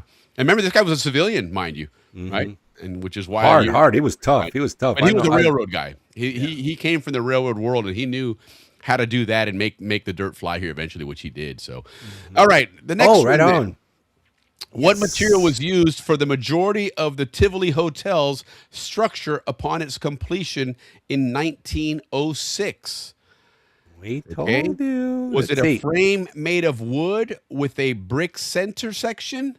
Perhaps. Was it reinforced concrete and steel to withstand the humidity? Most likely. 2. Number 3, was it adobe and tile to reflect the traditional Panamanian style? I can see that. Or was it number 4, imported French limestone salvaged from abandoned canal sites? I mean, we were classy. And the French were wasteful. So they might have imported all that crap and then left it there, you know? I mean, seriously, these guys, I'm telling you, man, they got a phone call going, hey, shut down, we're done. And they blew a whistle and everybody dropped their tools and walked away because, I mean, they left everything out there, man. They didn't take sure one single thing home, They man. sure did. Yeah, so what are we thinking on this one, guys? That's a tough one, Willie. Say Willie. Yeah, no, that's this is your neck of the woods. This is the architect. I know, but it could be almost any one of those 4. Let's see what people are saying. Well, it looks Willie. like we're getting a lot of number one. Number 1, Leafy. Good to see you, Leaf. Yeah. Vern, good to see Number you, brother. 1, Vern, Atlantic side, Vern. And what do you call him? El Foro de Colón. Paul, right? number 1. All right. Yeah, a lot of number 1s here. Yeah. All right, everybody listens. Everybody listen. Right on. We did. Okay, so let's see if we get do we get a drum roll on this or not? On this. Ay, Dios mío, yo estoy más dormido, Willie. Pa ver, layers, banners, music. There it is. Pa ver, ting, ting, ting, ting. Oh no, you wanted the drum roll, beast. When you have the worst help, man. Look at this guy. Man. I'm just enjoying this show. I'm sure like all our viewers are. This is awesome. That is next one. I'm so excited. Oh, there it is. There it is. Drum roll. All right. So it's a frame made of wood and brick center section. That is correct. Okay. And the reason why, Willie, was because there was a whole shitload of that stuff around to build the railroads. All that heavy timber. Yeah, correct. That's why. Correct. And a lot of the wood that they used, we found out, was that redwood because it was very averse to termites and stuff. So yeah, that was that in itself was another one of those game changers. So yeah, you know, living in San Francisco gives me that. You know, I know that both Panama and San Francisco grew up together. They became who we are because of each other. Mm-hmm. I feel very fortunate about that. Yeah. You know what's interesting when you think about that now, you know, in 1906, you had that big earthquake in San Francisco, you know, so they had a lot of rebuilding there. I wonder if that impacted supplies going to Panama. I'm sure the effort was probably coordinated, by the way, you know, with equipment and material going to both spots. And that's probably why they did the exposition together in 1914. Yeah, they had a lot of camaraderie there. So, all right. So here we go. In the later and you know, I don't understand why the graphics aren't showing up. How do you supposed to have with a? Are we getting the cheap version of AI again? No, just kidding, guys. That's what I'm thinking here, man. Because I don't. In the later stage of construction. Yeah, I just don't understand why it's not showing the other picture. Well, What each one of them is supposed to have an image attached to it. All right, well, dale. That's so bizarre. Let me look at something here real quick. And we're not dissing any other country, so we should be good. Yeah. No. I just don't understand why it's not showing the images. But okay, well, we're just going to move along anyway. So okay, so here we go then. On this one, it was what are the later stages of construction? What system did the Army engineers introduce to increase efficiency in the later stages of construction? Was it a mandatory rotation policy, moving workers from Atlantic to Pacific? Interesting. Was it the complete replacement of civilian engineers with military personnel? Well, they won't push back. I mean, those people, you're in the military, dude. You just got to follow orders. Was it a productivity tracking system that pitted different teams against one another? I would go with that one. That's a good one. Or was it a flat salary system that eliminated overtime pay for laborers? Gosh, late on the latter stages of construction, what management system did the Army engineers introduce to increase efficiency?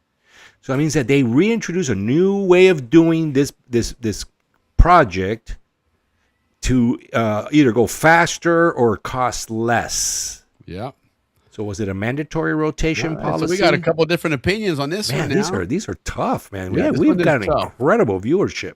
Number 2, huh? We got a number 2 replacement here of the civilian engineers with military personnel.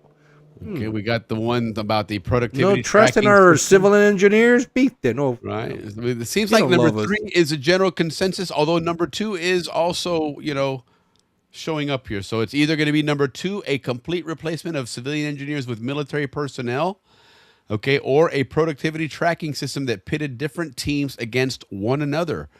And you know what? I'm a construction manager, and that's what they do. That's what I'm saying. That could be definitely when I was building McDonald's, that's what we did all the time. Well, and certainly the trend for number 2 started right from the get-go when they brought Goethals in, because Goethals was a colonel.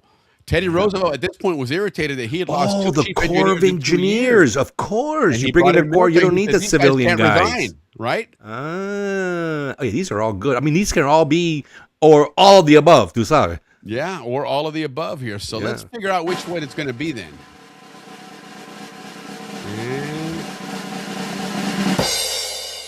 A productivity tracking system that pitted different teams against each other. And this was something, if you go to the Canal Museum collection at the University of Florida, you can access, amongst all their digitized collection, is the Canal records from, I think they start from 1907.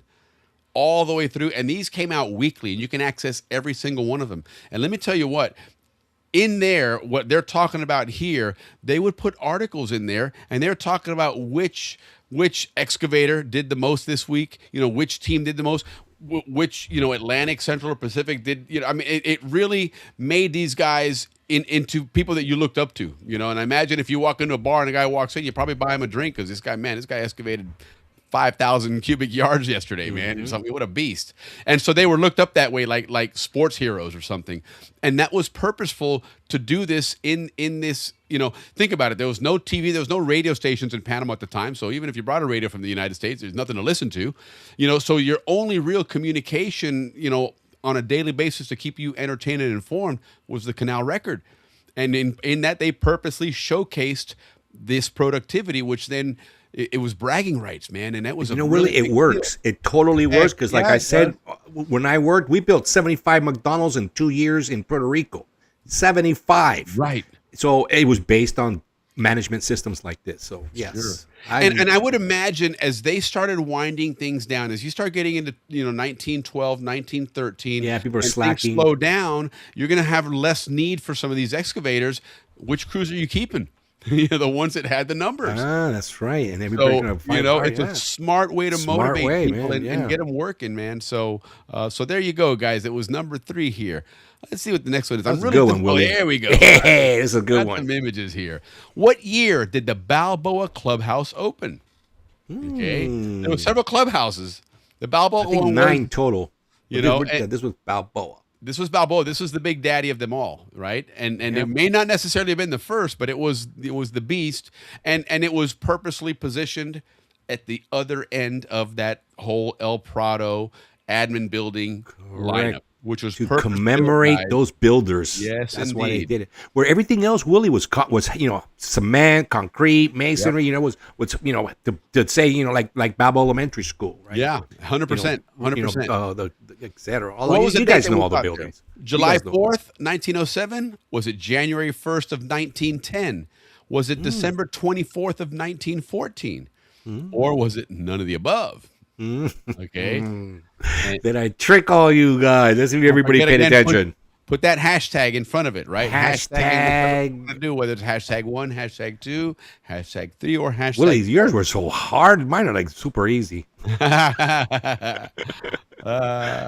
these are good, man. I like the fact that they're not that easy because you're getting all kinds of different ideas here. You got a number 2 here from McGee. Leach saying number 1. Makes sense. Chris is saying number 1. Dot is going with July number 3 4th, on here. So this is the Balboa Clubhouse. Let's be clear, Balboa Clubhouse number 2. Clubhouse, so let's figure out which one it is here on this. Yeah. Okay, everybody. Teacher Rick's bringing out the marker because we got a couple of F's. And the answer is December 24th, 1904. Guys, this was 12 weeks after the Panama Canal opened. So can you guys just imagine the amount of celebration of that proud of getting this project open? It must have been unbelievable when they opened that.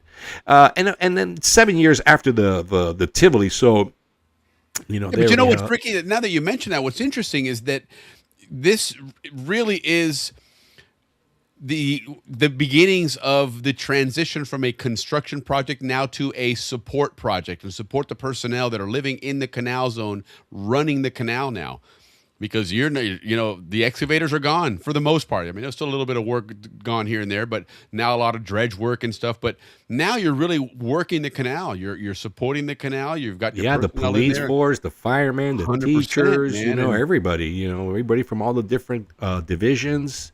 Yeah, that's interesting. But yes, right after the canal opened, they brought it over from Empire because it was a very prominent building on the Empire, and I love the fact that, like you pointed out, that for that entire area from the admin building all the way down, it's all made of that big, strong concrete. Yet all the houses, the other end post of it, office. they celebrate what turns out to be, we'll talk about it later because it's important later on if we talk about here as far as that structure. But why that one differentiated from everything else on El Prado as far as the way it looked and everything. But it was to commemorate those guys, those early for builders. Sure. For sure, man. And more, but we'll get into that a little bit later. Yeah. So here we go. Next question then. Right Who on. provides the images for the Pan Canal? Okay, so now I'm really irritated that image is not coming up because that was a good one, man. No, this is right. This is the right one. No, but the images aren't coming up, dude. I had an image for every one of these. This one does say the Panama Canal Society reunion. Maybe your background, because on mine it does. It's the one that you selected for this one. Are the images showing up? Yeah. Oh, okay. So, okay, good. I don't see them on my end, so I was just okay. Good. All right. So, who provides the images for Pan Canal reunions in Orlando? Is it number 1, Kay Ritchie? Mr. K Boy. Yes, right. yes. Is it number 2? Great photographer, by the way. Yes, he is. Is it number 2, Hotel Security? Perhaps. Maybe I mean, that's the reason why they kicked us out of the restaurant from doing our show there, because of those cameras. Yeah. So that's a good one. That's a good one. Is it number 3, Carlton Morris? Perhaps. He's another great photographer. We got two Zonian photographers there. And I think Carlton Morris was snooping around the show the other day, if I'm not mistaken. Yeah, we had him on too. Right. Ansel Adams, of course, it's got to be Ansel Adams.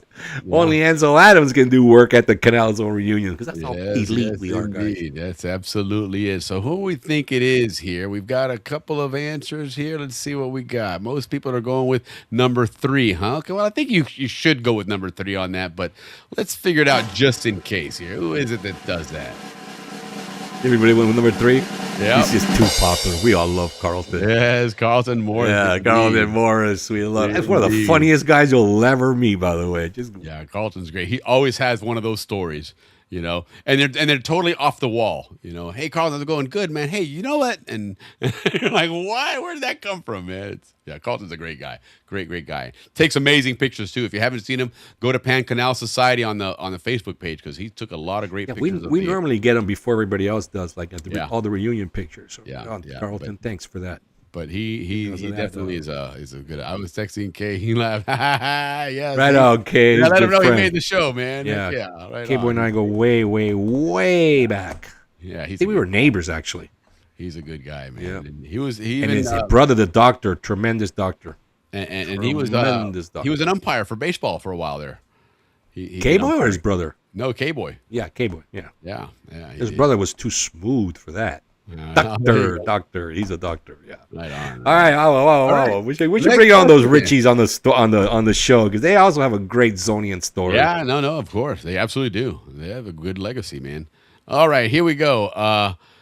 What was the significance of the 1906 visit to Panama by President Theodore Roosevelt? And check him out there flying his plane over. It looks like Culebra Cut there, huh? Obviously, that's an AI image because he wasn't flying no plane like that over the canal. But in fact, I guess you would have some types of planes like that a little bit, right? Because the Wright brothers were what, in 1903, 1904 when the Wright brothers first flew out of Kitty Hawk or whatever. So you had a little bit of airplanes, but not a whole lot of aviation to this point down there. In 06, yeah. But nonetheless, that's not the important thing here. What are the answers? It was the first time a U.S. sitting president had traveled abroad. Or was it the occasion? Could it be the first time?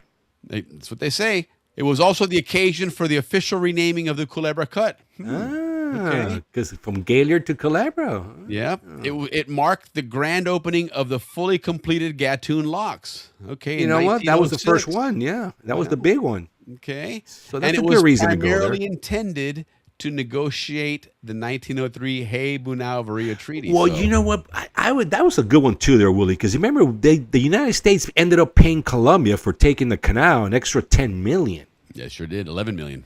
11 million. So, did. Well, the general consensus is number one: the first time a U.S. sitting president had traveled abroad. Yeah, and they said that was there was something they, for whatever reason, I guess they didn't do it before that. But we know where he stayed. But let's see if that is, in fact, the real answer there. Let's see here. It's going to be tough getting away those 4 tonight, man. So you guys better go faster because I think everybody's tied. I don't think there hasn't been that many wrong answers. No. You're absolutely right. All right. So it was the first time that a president had gone overseas. So there's Teddy Roosevelt. And he stayed at the Tivoli. Right on, man. And it makes sense because Teddy Roosevelt was that kind of president. You know, he would buck the trend and do his thing, So, all right, let's see here then. Why was the original Tivoli design changed? That's a good one. I hope everybody remembered. It's a tough one for everybody, man. So it was changed. Right. It was original design there. Yeah, there was an original design. And they said, the French actually designed it first. It was designed on the French. It was designed on the French style because they wanted to keep what the French had already done. Okay. And then just kind of carry it over with the American. Okay, so let's see what the answers are, the options are here. It was 1, because the building was too big and costly. So they wanted to cut some costs down, okay? Remember, the zone was all about efficiency, right, and saving money. Yeah. Or number 2, Panama's government opposed the project. Absolutely. There was some controversy about right, because they had their own hotels at the time. Yes, and that was a big deal. And you got to think about it. Certainly back then, where would you rather stay, at an American hotel or a Panamanian hotel? And there weren't American. Panama, there were actually two or three hotels at the time. The Washington, the Aspen, and one more, I forget. Was it number 3 then? The president was going to visit. Is that why they changed the plans? I doubt it. Or was it number 4? New architects wanted their designs. Those architects, man. Listen, Art Vandelay. I would be like, what? That sucks. They say that Art Vandelay was quite finicky about his architecture. So. Yeah, I would have changed that ASAP too, man. So what is it, guys? Let's see. Number 1. Lee's also going with number 1. Number 1. Yeah. Chris is going with number 2. Okay. Yes, they're all really good. 7 pilot there. Number Vern's three. going with Yeah. number 3. Okay. Dodd's doing number 1. Okay. Dodd and All Tiernan. right. So Dodd and Tiernan working together. So that meant, hey, you Whoa. know what? Increase the odds of getting some hot sauce. Right on. I like that. Yeah. Heck yeah. All All right. Tanya's going with number 1 here. Okay. Johnny McGee's going with number 3. Number Okay. 3. You see that there. And then Rich is going with number 3 as well. And so number 3 is that the president was going to visit. Let's see if that, in fact, was the right answer. Number 3 it is. And that's the truth, Willie. So, everything was going smooth. We had set of drawings and the French, that had done and plans ready to roll. And all of a sudden he gets a message. Back then it was like a telex. Yeah. That the freaking president was coming like in 12 or 14 months. And this was supposed to be like a 2.5 year project, right?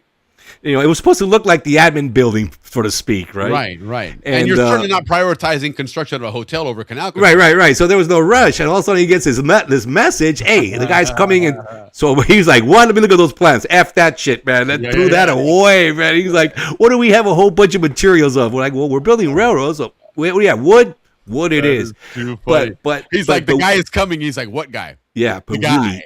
Willie. And then what the design he chose to follow based on the material he had was the clubhouse. The clubhouse design. There you go. Made sense. So we'll talk a little bit more about that when the next and it was built for comfort. Up. That's the thing. That style of design was built for comfort. And I mean, the president's go there comfort, but a whole bunch of other things, Willie. Mostly because this is they were still designing at that time to combat yellow fever. Right. So that was still part of the design process. Sure. Right. That's what the verandas and all that stuff. Style that it wouldn't be sweltering. And the elevated floor so that the wind can go underneath. Yeah, the clubhouse is what brought all that in. All right, but there's more to that coming up in a few more questions. Okay, Teddy Roosevelt though, man, he's showing up. You better. He's showing up, man. Steven's like, hey, wow, man, we're going fast. And not only that, he didn't. We can't talk about that yet. I'll spoil it for the next question. Yes, that's the thing. We got to be mindful because some of these do impact some other questions there. So be mindful. You got to remember what you were asked earlier. Because it's going to pop up. So all right, next question then. Why were Western and Oliver dump cars used primarily for hauling rock to the Gatun Dam instead of general spoil removal? What is that general spoil? So general spoil is basically the rock and dirt that you were just grabbing, Oh, I see. Just whatever came up, like the fishing net, whatever comes up, comes up. It's basically fill. Gotcha. Okay, that's what made up Balboa. That's what made up Amador. That's what made up a lot of those areas. But in Gatun, they use these Western and Oliver dump cars, and I don't know if you can see well on the image there, but they were the ones that the whole dump car would tilt over. Right? They look like wagons. Okay. So what were the reasons why they were used for the Gatun Dam instead of general spoil? Was it one, they were designed for liquid dredging rather than dry excavation? I remember you mentioned something about that. They were four-sided and therefore incompatible with the Lidgerwood unloader. That's an interesting concept there. That's complicated. When they're that complicated, that's normally the answer. Right? The canals. If I was in school, I would check that one right off the bat, man. Yeah, the harder the answer, the more likely it is. Yeah. Number 3 was that the capacity was too small to be efficient for Culebra Cut. Ah. Okay, and then the causeway, 4, right? Yes. Well, coming out of Culebra is where the spoil is coming from. Where it's going to is a different answer. Yeah. Got you. Number 4, the steel frames were too heavy for the Panama Railroad tracks. Well, they had to change them. So let's see That's what what we're Stevens thinking did here, because that one was these are all good. Interesting. You make it so hard. I make it easy. Let's see here. So Vern's saying it was number 3, and number 3 again is the capacity was too small to be efficient for the Culebra Cut. Okay. Dodd Dupree is also saying number 3. Number 4, the steel frames were too. Hold on. That's what I would go with too. Too heavy for the Panama Railroad tracks. Interesting there. Me too. Right on. We have also number thinking 2. Alike. They were four-sided and therefore incompatible with That's the a fighter pilot. Those guys are way too smart. So I'm changing to number 2, Leafy. Sorry. You're jumping. He's jumping ship. Okay, Richard's going to go with number 3 then. Johnny McGee's going with number 4. The steel frame was too heavy. I'm good friends with Johnny. I'm back to number 4. Okay. Oh, wait. Tanya, number 3. I'm number 3. No way, man. I'm We're going going to number see 3. if your theory, there's a theory that you just threw out there. We're going to see if it's right here on this one. Whatever Tanya says. Number 2, beat day. I should have stayed there. They were four-sided and therefore incompatible with the Lidgerwood unloader. Tell you, I'm going to leave it at that, okay?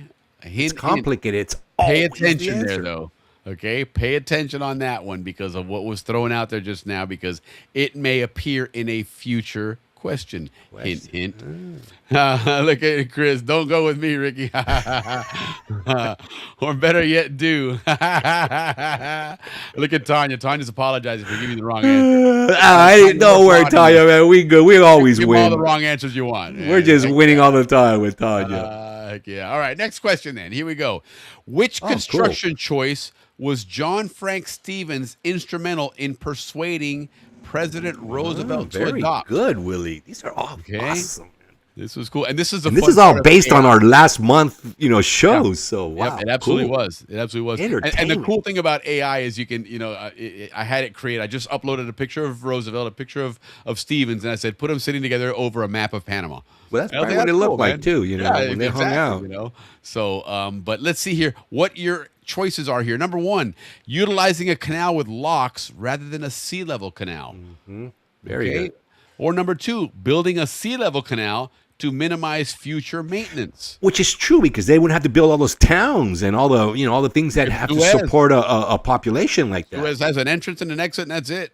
Mm-hmm. And then it's just a ditch. And Stevens was baratito. Yeah, right. It's all about cost and efficiency. Number 3, using only salvaged French equipment to save costs. Is that what he convinced Roosevelt to do?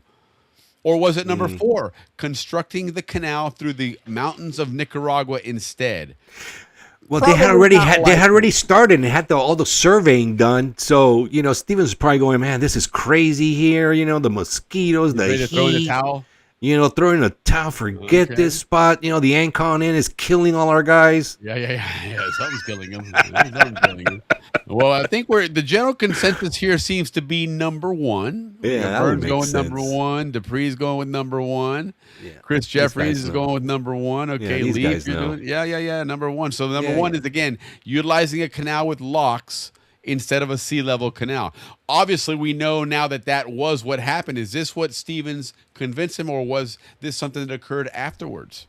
Right? Because the first guy obviously didn't convince anybody. Yeah. Listen, Wallace, we've talked about this before, that Wallace, Ricky asked a question once that, hey, has Wallace ever gotten like a big memorial or something in the zone? And the fact of the matter is, I don't remember a Wallace park or circle or monument or there's William Wallace. Man. He got a movie named after his great uncle or something, but I don't know. And the truth is, of the 3 chief engineers, he probably was the least successful and probably viewed as the one that probably didn't. He did do a lot, but it was viewed as almost a failure in the sense that he was a bureaucrat. Okay, the architects like him though. The architects like him, but that's about the only group. I'll tell you what he did do is he helped jumpstart this canal in the sense that it was hard to get started with an operation when you didn't know what you were facing, and so it would be difficult to start ordering locomotives and excavators and all these things.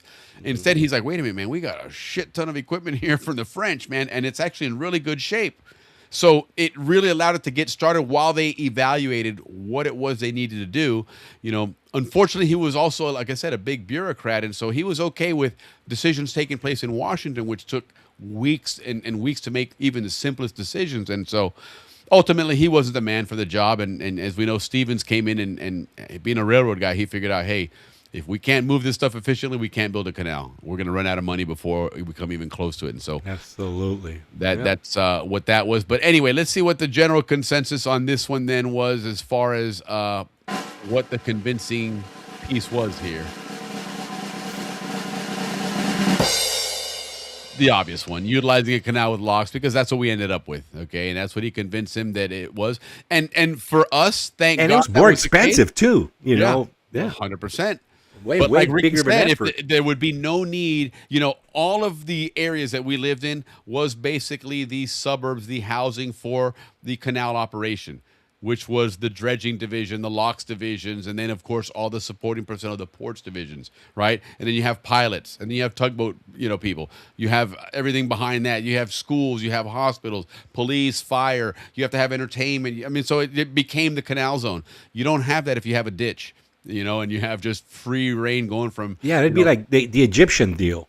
Right. You'd no have a towns, small nothing, section in just go Balboa through. because you had to control the tides there, but that was it. Other than that, it was just a free running ditch, and there'd be none of us would be here if that was the case. Look at it today, man. Wow, Yeah. with those ports and the so bridges and the So well done, Stevens, and talking Teddy into doing a locks canal, man, because it gave us a canal zone.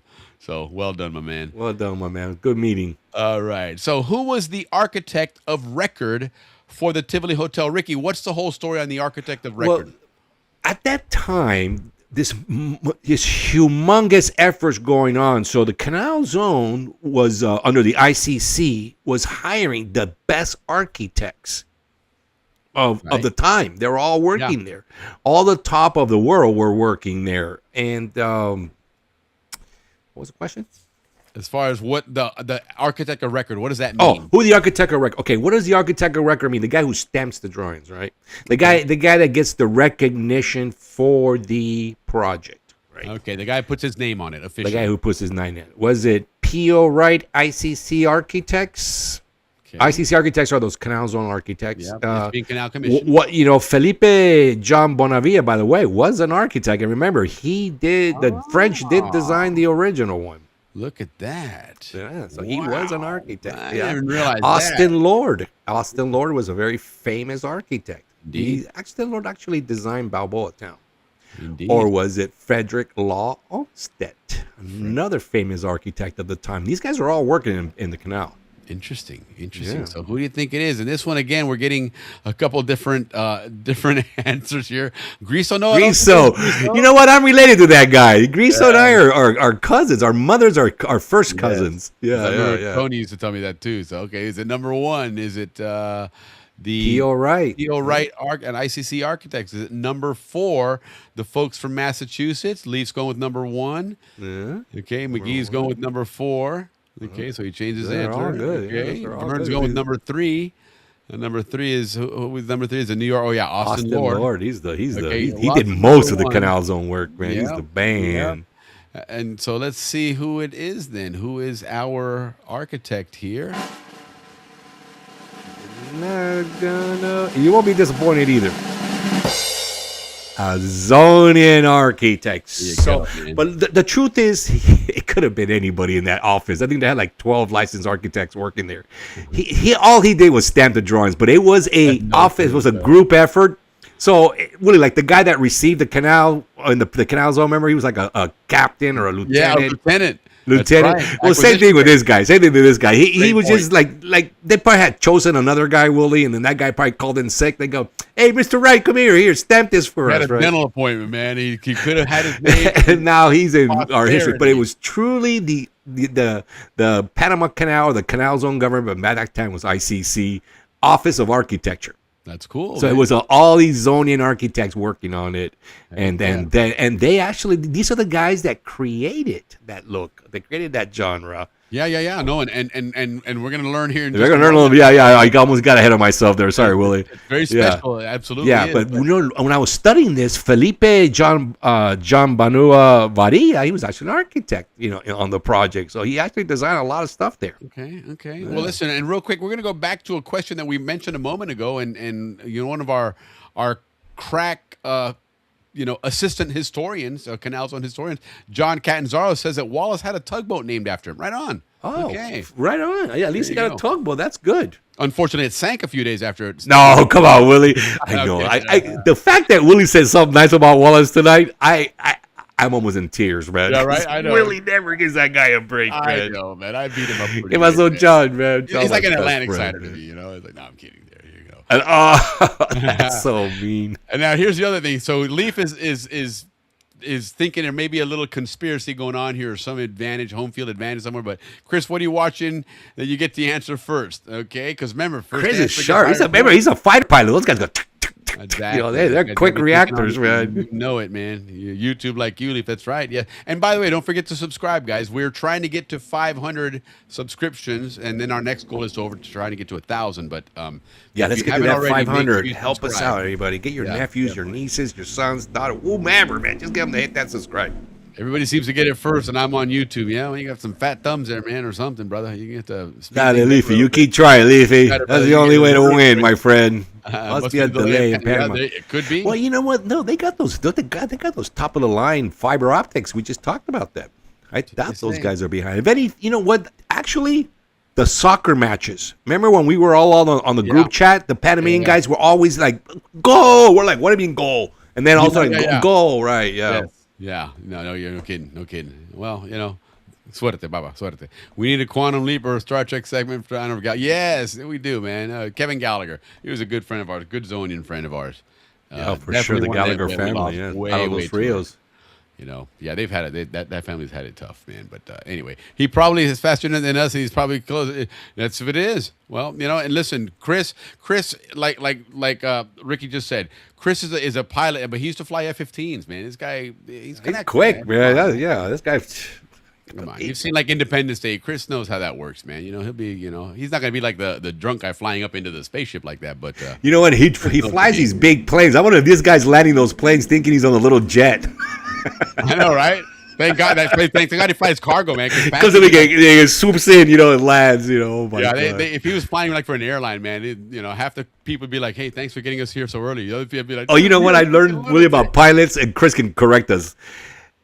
When you land, there's two ways of landing. You either bounce a lot, right? Dun, dun, dun. You know what I'm talking about? Or you come in really smooth. So one time I was on a flight, Willie, and this lady goes, "Oh, he must be a Navy pilot." And I was like, "What?" And people were asking, "Why did you say that?" Because Navy pilots are used to landing on decks, right? So they bounce. Where Air Force pilots have the long, strips, so they know how to come in real smooth. So whenever you...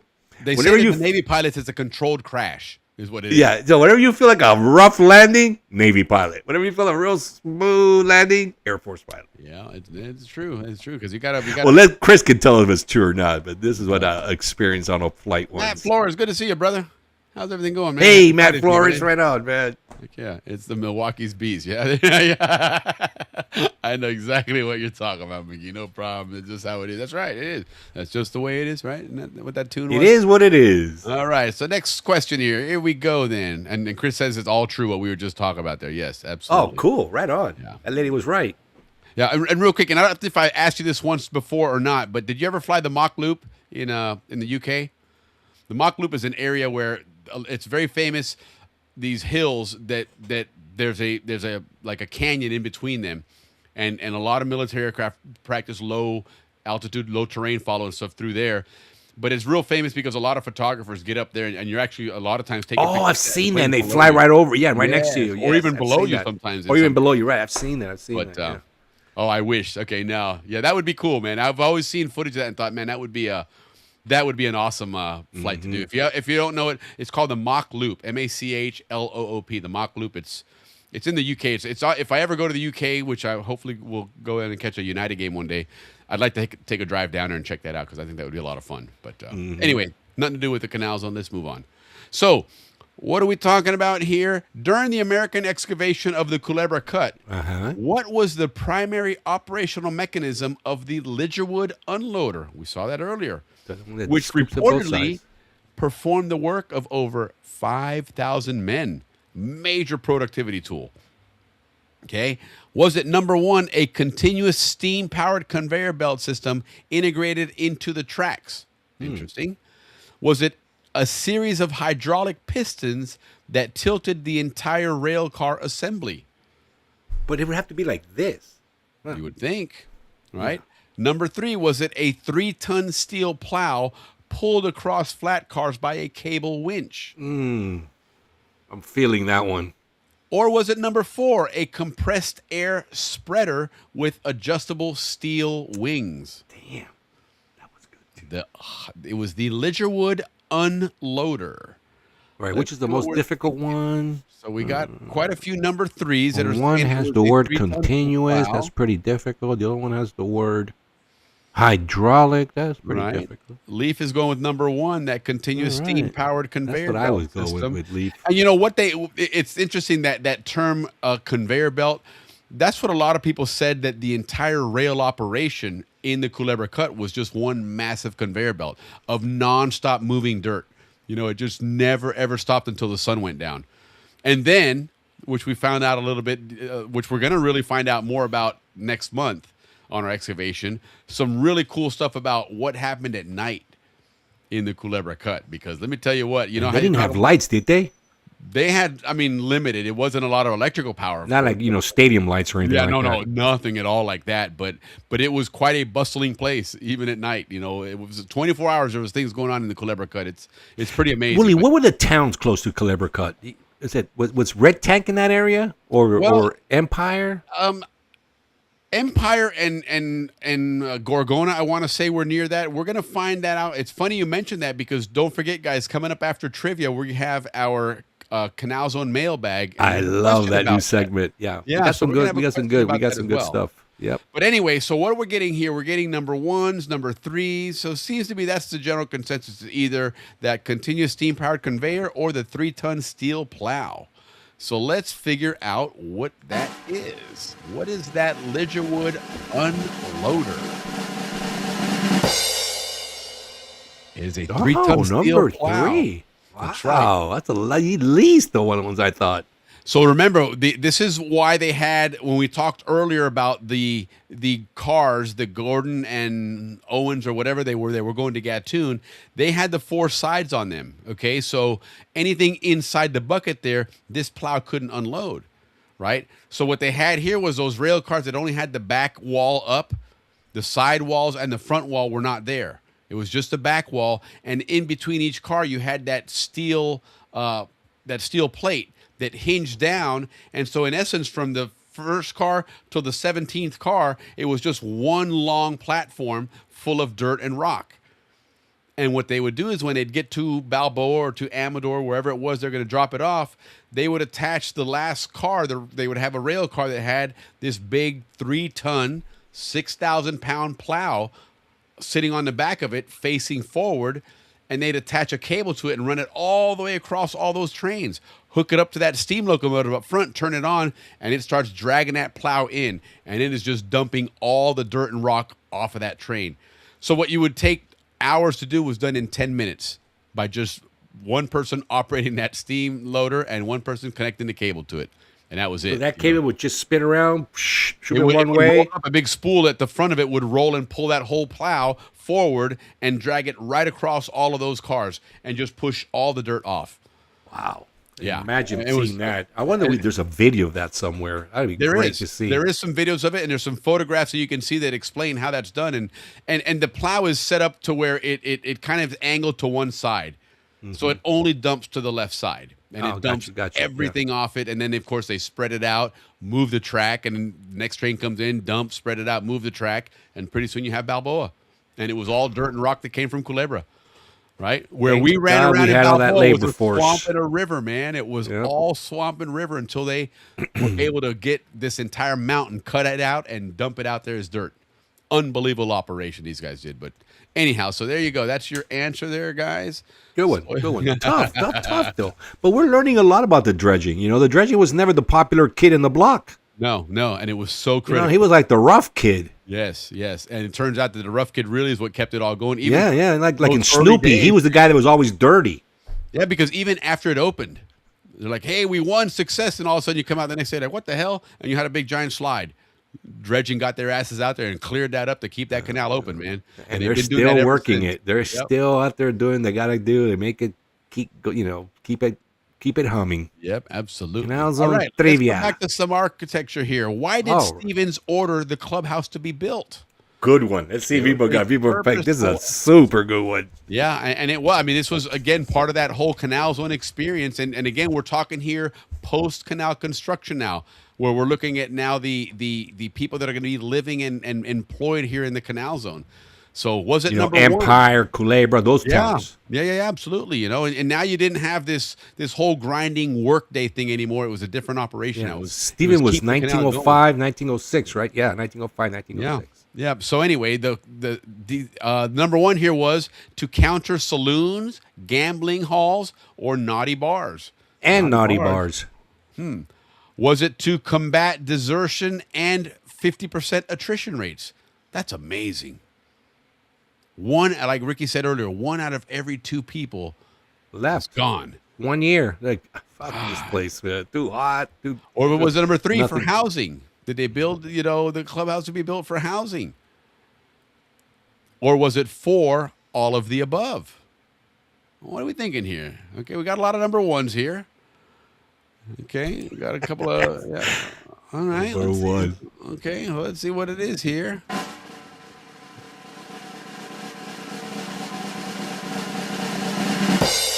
All the above. Yes. Hey, I'll tell you, Willie, one of the reasons the French failed from all my research, this is not opinion, this is from research, was that the labor force had no, those guys were just at the Anconin all night, and at the casinos all night. Yeah. And, so, they had to provide for the American workforce more than anything, the gold roll guys, right? The engineers and such, to keep them around.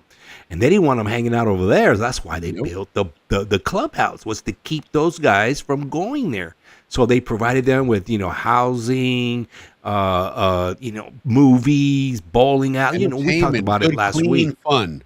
But it was for the big reason of number 1 and number 2, because these guys would be that, or they would be bored. These are top engineers making, living good in America. These weren't, Right.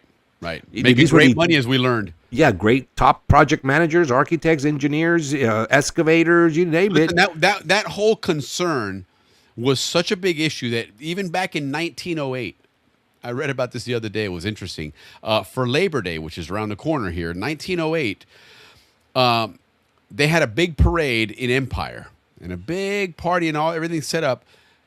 Goethals ordered from Sunday through Monday, or through Tuesday actually, all the bars and liquor closed because they were losing productivity Monday because there was no work. It was a Labor Day. It was a holiday, and so they didn't want people showing up on Tuesday hungover, or maybe not make it because they were too hungover. So they said, "To hell with it! You're not going to be drinking Sunday and Monday because we need you on Tuesday to work a little harder to make up for that shortfall from Monday's lack of work." Right, and that's why the emphasis in entertainment and the just the life we lived. It was by design, because otherwise they would lose all these people. Certainly, and there wasn't either back to the States or right. to all the debauchery going on in no just kidding, across the man. street there in 4th of July Avenue.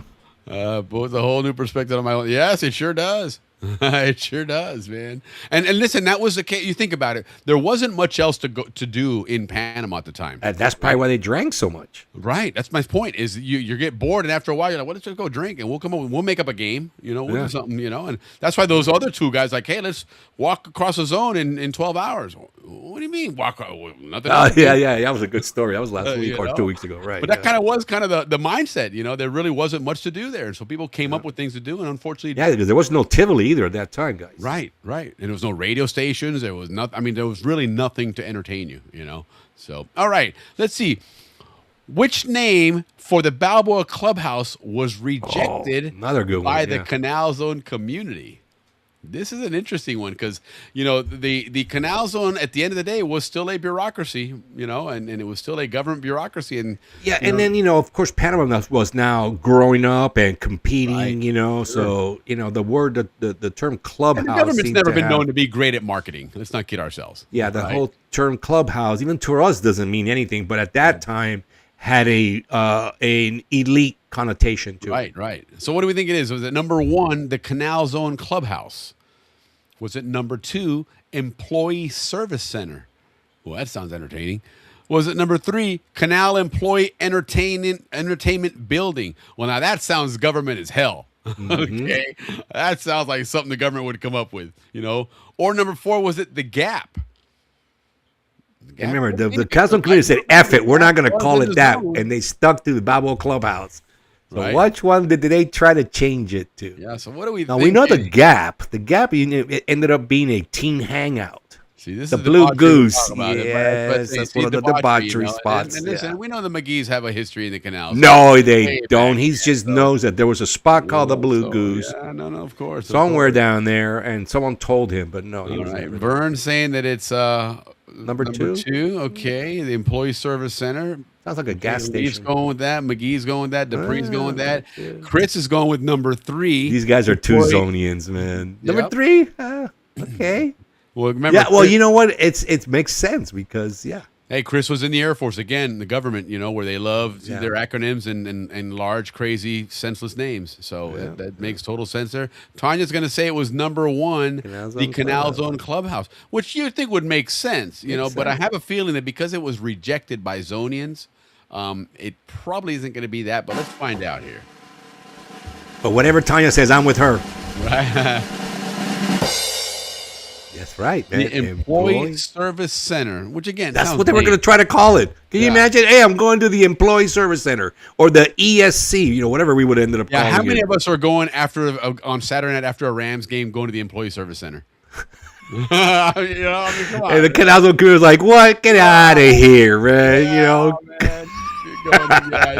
Balboa Clubhouse all the way to the end, man. I love the Zonians, man. You can't mess around with us, man. Cannot. Sorry. Thinking there. Yeah.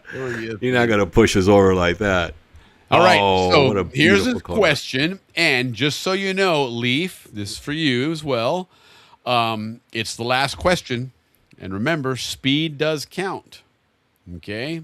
So ready. You know that here. But the question is, what type of architecture describes the Tivoli Hotel? And I purposely selected this picture because I think this picture really encompasses what this question means, right? Because, in architecture, there's obviously, as Ricky has taught us, there's different styles, different, traditional styles that are recognized around the world. And one of those is the Canal Zone style. It's not called the Canal Zone style, of course, but as we were going to mention earlier, and then we didn't want to give it away as a clue, but the clubhouse and that type of design became a recognized architectural style that was 100% developed in the Canal Zone. And so I figured it was fitting to put this book in there, this book from Edith Barkowitz Crouch, which is Architecture of the Panama Canal Zone. Excellent book. I mean, it's worth the money, guys. Yeah, really, really is. And then I know that Ricky gets a lot of his information out of it, and I have a copy of it and look through it all the time. But it really is a great book to have.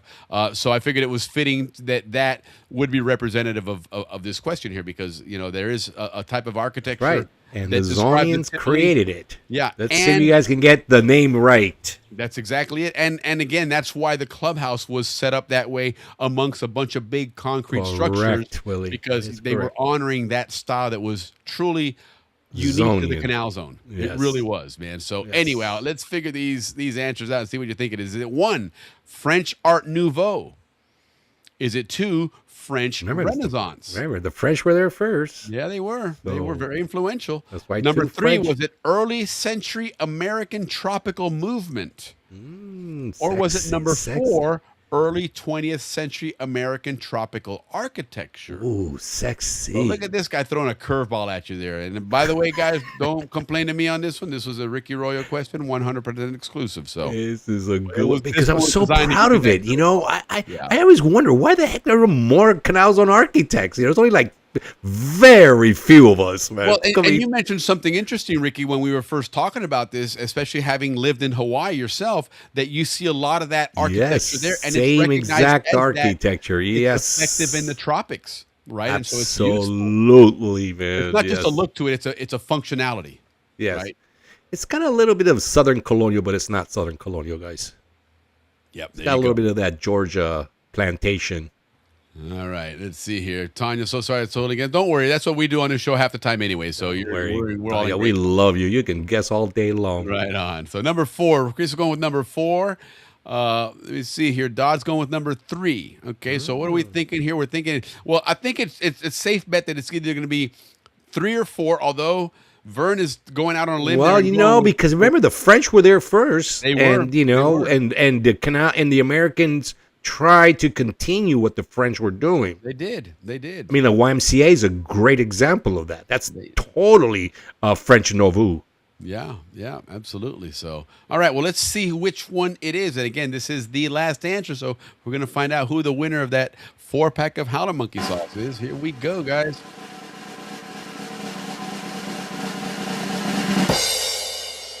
That is correct. God, what a pride and joy, guys. Anytime you hear early 20th century American tropical architecture, which is all over the Caribbean and the Pacific Islands, all right, know that is Zonian DNA. Yeah. Created That's in the zone. right. Developed in the zone for effectiveness, keeping you comfortable while protecting you from the elements and obviously the diseases. The mosquitoes and all that. verandas So, and the roofs yeah, and right on. everything that the clubhouse and the Tivoli buildings are. Okay, all right, folks. So, are we ready to see who the winner is? Fingers crossed that it's going to work. I'm gonna go on another limb here and see what it does. But let's do it. Let's find out here.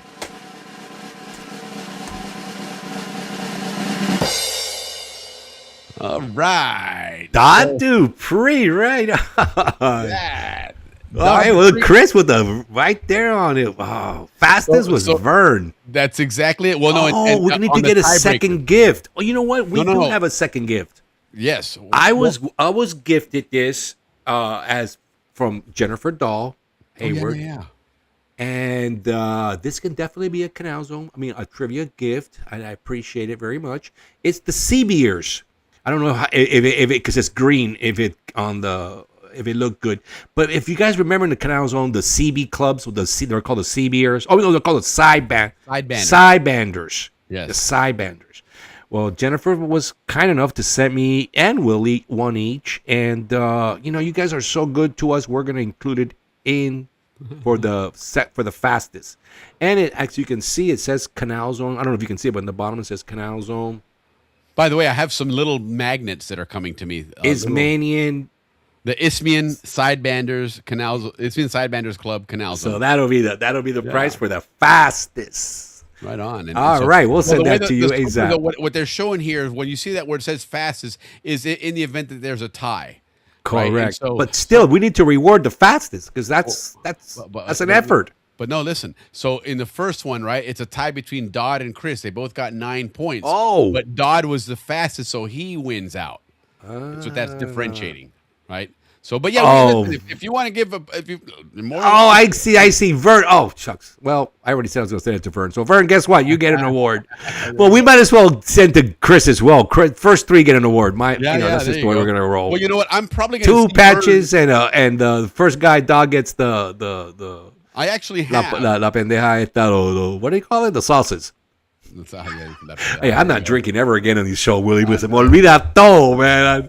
No way. I'm going back to coffee. He starts drinking. He comes in Wallace. Man, I pounded 2 beers on this show. That's funny. No, and you know what? I'll take care of Vern because I'm gonna see him probably in Minnesota here in another month or so. So, all right. Hey, listen, that's a lot of people that participated. We are really grateful. That was fun, man. It was a lot of fun, and we get to revisit everything we talked about. And guys, you guys are awesome. How you remember all this? Because it is a lot of history. I mean, like I said, all you guys are going to have a master's degree in history when we're done with this show. Without a doubt. Absolutely. Yeah. So congrats, Dodd, on your 4-pack of Howler Monkey sauce. Definitely. Dupree. I'm good. I already won a 4-pack. That's right. Chris was our winner last trivia. That's right. Chris, man. Chris is good. Cut Ricky off. I know, man. We got to do that. What's his name? What was the name of the yacht? What was the guy? That's it, man. Shorty at the VFW, man. Get him out of here. Go play with that little duck game. You've had enough. Eat some chili. Remember the chili at the VFW, guys? Wow, that was delicious, no doubt, man. Absolutely, that was fantastic. Looking forward to that. It's going to be a lot of fun, man. We figure out get to check out that Bucyrus steam shovel. I'm really looking forward to that. So it's what a great show, Willie. Again, I knew it was going to be. I knew this was going to be fun. I always had a lot of fun on this one. Ricky, you're lightweight. I know, man. I'm total lightweight. But Leaf, listen, Leaf, we're not 25 years old anymore, brother. I mean, come on now. No, I'm a 2 beer guy. That's all I'm allowed. Thanks, sir. Yeah, that was cool. That was a lot of fun. And I've got next week I should be getting them. I work with a couple different companies on some apparel stuff, and I was getting some samples. And Willie's working with Lowe's. Well, check this out. Well, yeah, that's big time. Willie. What it is, it's a training. Lowe's is switching to a new cash register system, and so I landed a project training Lowe's people for a year.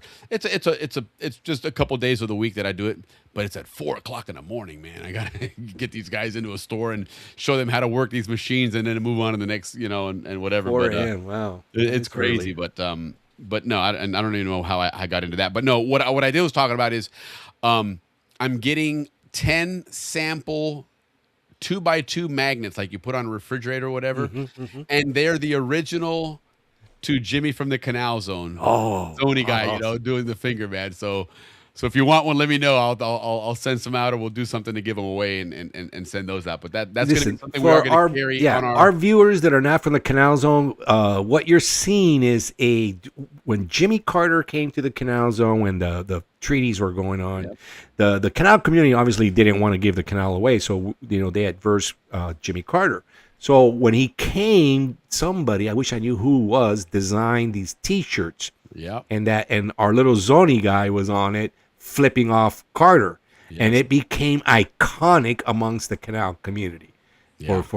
Till today, everybody identifies with it, but that's where that comes from. Yeah, no, absolutely. It really is a big part of the zone. I'm trying to find that image because I do have it. We have the original. We do have not the original, but we have like the early one, the one that first came out, and it has been modified since. Well, I've upscaled it a lot because it hold on, where is it? Every kid in the Canal Zone had that T-shirt. Every single one of us. Yeah. So we need to find out if anybody out there knows who the designer was. We would love to know. Kannat would be a cool one to find out about because whoever did that was it was awesome. And you know what, Willie too, the one company that has the two little feet. ¿Cómo es la vaina esa? Oh, Hang 10. Hang 10, Zonian. Yeah. Yeah, that's a Zonian company. Yeah, it is. Where is that? Okay. I love those shirts, man. They sold them all over the commissary. Remember, we all as kids had them. Hang 10 was Zonian, by the way. Hang 10 it really was. Hold on, I've got that picture somewhere here. 12 Balboas in. Wow, man, that's a lot. Well, if you can handle it, you can handle it. Yeah, no, hey, campeón mundial de los peso welter. I mean, what are you going to do? It's Lifoncio. Okay. Lifoncio. Right. Here it is. This is the image right here. Leafy Tanya lived between Leafy and I. So it was us, the Royos, the Pujols, and then the Solines. Is it on? Is it on the screen? Did it? There it is. Yes, you got him on. That was what the T-shirts looked like. Yeah. To Jimmy from the Canal Zone. Yeah, there it is. Saca el leaf para que se vea más clarito. Yep, to Jimmy from the Canal Zone. That's the original there. I've upscaled it and put a little bit of white on the eyes and the teeth and everything, but that was the T-shirt. That was the famous T-shirt, and that's where we got our little mascot here, Zony, from. Yeah, as well. We love him. We call him Zony. Yeah. So, but anyway, so I've got some magnets coming out, little ones like that. So, if you want one, let me know, and we'll definitely get them out to you guys. But yeah, that was a lot of fun, man. A lot of cool trivia there. Everybody did very good. And it was, and of course, congrats, Dodd. I will get that out to you. Dodd's here locally, so I can just run into him here, or send me your address, and I'll get them sent out to you from Amazon. They'll just deliver them right to your house, which is probably the more convenient way of doing it. But anyway, so real quick then, guys, let's go ahead and kick off then our Canal Zone mailbag. Okay, this is a lot of fun what we've been doing here. We just started it last week. Get a lot of questions from people that are interesting things to talk about, but maybe they're not enough to warrant a full segment or a full show, but there's still things that people are like, wow, I didn't know that, or I thought about that. Good to know, yeah. Good to know. So we came up with this, Canal Zone mailbag where you send something in, and we'll go over 2 questions every week, and then we'll give you the answer the following week. Okay, so let's go ahead and kick that off real quick, and then we'll go ahead and wrap up here.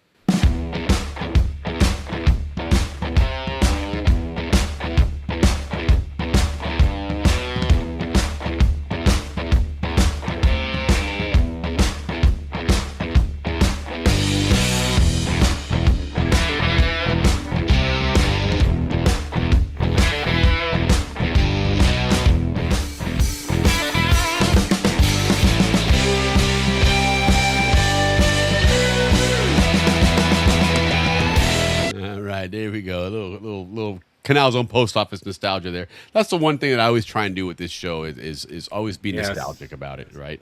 Bring back some Canal Zone and just something as simple as that. But that was cool, especially when you're a little kid, right? When you first learned what the combination was to the mailbox, and you go with your parents to the post, you want to run in there and open it, and you fight with your brother no, I want to open it, I mean, I remember the number, but I don't really remember the combination. I don't either. I remember the number. Mine was 2996. 434 for me, man.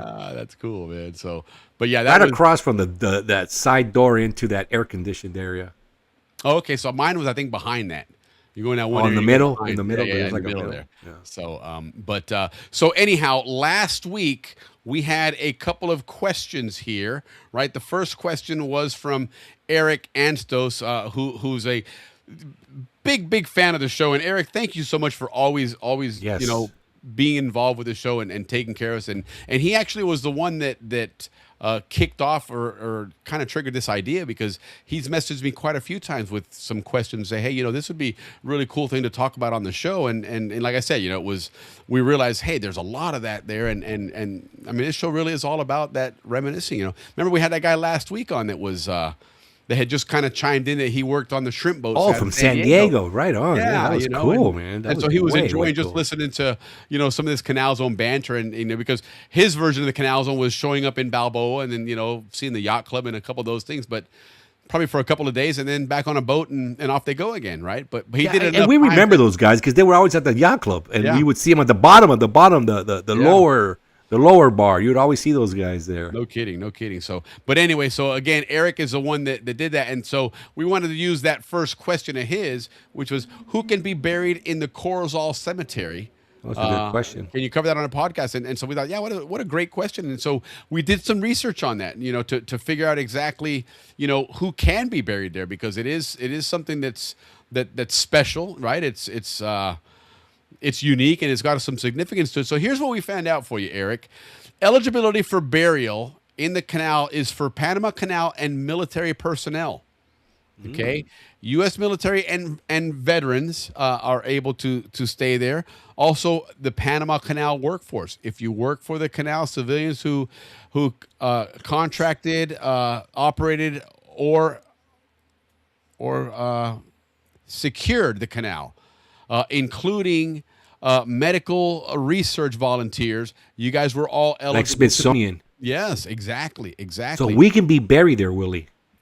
Right. Exactly. Right on, man. That's good to know. This is really good to know. Spouses, minor children, and permanently disabled adult children of eligible citizens. Remember, that's U.S. territory, by the way. Right. And yes, exactly. Very good point. And also, mandatory requirements and benefits. Provide proof of service, obviously. Military Form DD-214 or NGB Form 22. Honorable discharge. Civilian service, official agency records, or sworn affidavits. Vital statistics, the Office of Vital Statistics. You can pull your stuff there. Marriage certificate, birth certificates, death certificates, etc. This is really cool. Zero cost for a plot and care. Okay? Yeah, this is we all need to taken care of, in perpetuity. We need to revisit this so all of us can get our paperwork. Yeah, exactly. In line. So if you want to be buried there, at least we'll have our paperwork ready. Good one, Willie. Good. Now, Eric. Thanks a lot. Just in case though, don't go through all this effort and then find out you can't be buried there, because if you had a criminal conviction, is denied to those convicted of federal, state, capital crime, Zonians? or sex Come on, offenses. we're angels. Well, no, there was, and it's. My dad had told me about a couple stories. There was one that probably many of you remember was a horrific murder in the zone. It was one of the maids in Balboa. Oh yeah, the Andersons. Yeah. At the Andersons, right? And that guy was military. He was in the army. Yeah, so and that wasn't his only killing, unfortunately. But they caught him and they convicted him. They caught him and he never. DeLuca, right? DeLuca was the one that caught him.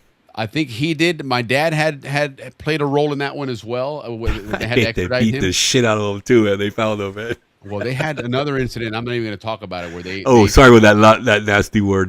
But Yeah, you know what? What else are you going to identify a freaking murder? I'll tell you the one that I do want to, and we got to get my dad on for. Do you remember the bombings in the zone? Yes, I do. My dad was involved in that big time, front and center. My dad is the one that flew up to the FBI in Washington with some of the parts and stuff to get their involvement and help in that. Frank Pereira and I were coming out of the commissary when that thing blew up. Yeah, right there by the ramp on the side. We were going down those stairs. Yeah, absolutely. Yeah. So the other one that is a service characterization, anyone with a dishonorable discharge or convictions for subversive activities is ineligible. Okay. Well, none of us are going to be in that list. So Zonian kids were all good. I'll vouch for everybody. Excludes divorced spouses and estates that accepted a VA commemorative plaque. So if you got a VA commemorative plaque already, sorry, you're out of luck. You can't get both of them. But anyhow, so that's what the eligibility for that Corozal burial is. Okay, so the other one we want to look at then that was sent to us last week was from our friend Jim Nom, and it was a great question regarding the tunnels in Corey Heights and up there in that Ancon Hill. How far down and out does the tunnel system in Corey Heights go? We didn't have enough room to put the whole question on there, but he finished with urban legend is when I was in high school that the tunnels went all the way out to Amador.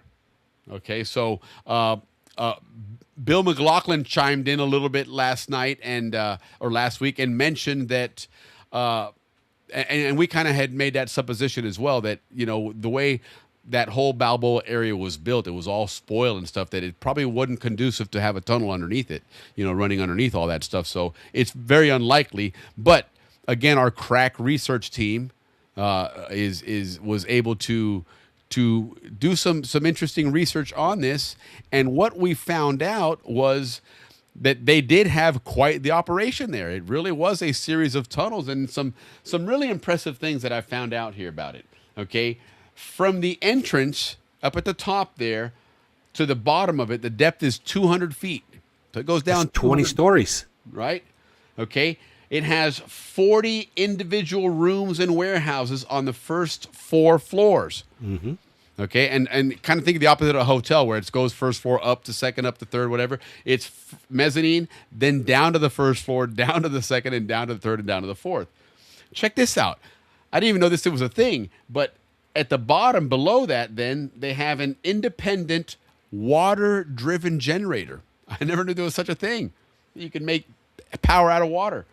They got decontamination chambers. Japanese are working on that to make cars out of that. So that's incredible, man. But you're talking about the Canal Zone was using that already. Right? Yeah, this was built in World War II, guys. Okay, understand that. This was built a long time ago. They have an industrial-sized Clackfield document shredder. That might be a misprint there, but massive document shredders there, which that kind of goes hand in hand with where all the government secrets facilities, are, yeah. right? They got 3-foot thick reinforced concrete walls. 8 feet. Wow. I mean, that's, now here's some really interesting things about this. We've heard before, especially all of us that grew up during the Cold War, right? We've heard the term EMP, right? Electromagnetic pulse, and how that fries all electronics. Well, they have something here called a Faraday cage. I hope I'm pronouncing it right. And what they do is they embed steel rebar, a matrix of it, throughout all the concrete around it. And that blocks all cellular, radio, and satellite signals. And it protects against EMPs, which is very interesting. Again, it is a subterranean fortress there, 100% autonomous, independent water-driven generators, decontamination, industrial-sized shredders. And I would imagine they have stockpiles of food and whatnot is there as well. And then here was some interesting facts I found out about this. It was built during World War II. In 1989, it was used as the hub for coordinating the invasion to get Noriega. Mm-hmm. But here's what the interesting paradox they threw in there. Noriega once used that bunker for intelligence meetings before becoming the invasion's primary target. So isn't that ironic that he was in there, he studied this place, and they turned around and used it to nab after him, yeah. Right? So what's become of it? So now Panama has remodeled this into a national crisis and emergency operations center. They sunk in $500,000 and updated it all. I imagine they probably put, like you've talked about, the fiber optics and the computers and everything else in there. But if you have a big major natural disaster, now there's a place where the government can function and continue doing their thing. So so that was like pretty the cool. Situation room or something like that. There you go. That's a great way. Situation room, indeed. So good question there, Jim. And now we know the rest of the story is, as Paul Harvey would say. Yeah, you can't even get to Quarry Heights now. That's very restrictive area. Yeah, correct. Power from water, like hydro. That's what I don't understand. I'd like to look into that more and to see what they're really talking about there, because obviously inside there you would need some mechanism to move the water to. Well, then there's those hydraulic cars that they're starting to talk about. Yeah, it's got to be something similar to that. Yeah, that's it. That's gonna be an interesting one to find out about. And yes, underneath Ancon Hill, they're 200 feet down, man. There's a whole thing, and it's been around forever. That's the amazing story part is about 10 it. feet. Yeah, Yeah, no story. doubt. That's a big building. Yeah. So what is the complex being used for today? And yeah, like we said, they're modern. It's a National Crisis and Emergency Operations Center. So very, very cool. Now, let's look at a couple of questions that we've gotten since then, because again, guys, send in your questions and we'd love to hear about them, because there's a lot of really cool things about the zone. And certainly I don't think we could spend an entire segment talking about this facility here, but it was some cool information to learn about, right? We stared at that hill every day for a big portion of our lives, for most of us. And little we know that they had a lot of stuff going on in there, man. It was pretty interesting. So, well, we kind of like Jim said, there was a legend, urban legend. So me too. I heard about that from when I was growing up. Right, all these secret tunnels and whatnot. Correct. And like everything else, you often is it true? Is it real? Is it not? And like that Tule Vieja, we just believe it. Yeah, La Tule Vieja, exactly. There you go. All right, so this week, what we're gonna have our hands full trying to figure out. Mike Jorgensen, not familiar with Mike Jorgensen, but thank you for chiming in. Appreciate you. Appreciate We're that, getting a lot yes. more of this, guys. A lot of people that are, even not from the zone, but they're taking that. Well, you know what? That's what the subscription does. When you guys subscribe, it goes out to more people, and so we push that. So the question here is: I heard there was a zoo at Fort Sherman. Is this true? Good one. I never heard of that. But so I did, I try and sign up with a lot of the Zonian channels just to stay in the loop on things, and then to keep people informed of things going on with the show. And I did, I have seen postings in some of the military pages that we have regarding Fort Sherman and that zoo. Fort Sherman, their main thing there was the jungle warfare school. Mm-hmm. Right, and so that makes sense. Then, you have to know what kind of animals are out there. Yep, part of that would be to to understand that and learn about those animals and survive amongst them, or maybe which ones you can eat, which ones you can't. I remember going through Air Sea Survival School in the Navy, and we ended up catching a snake to eat.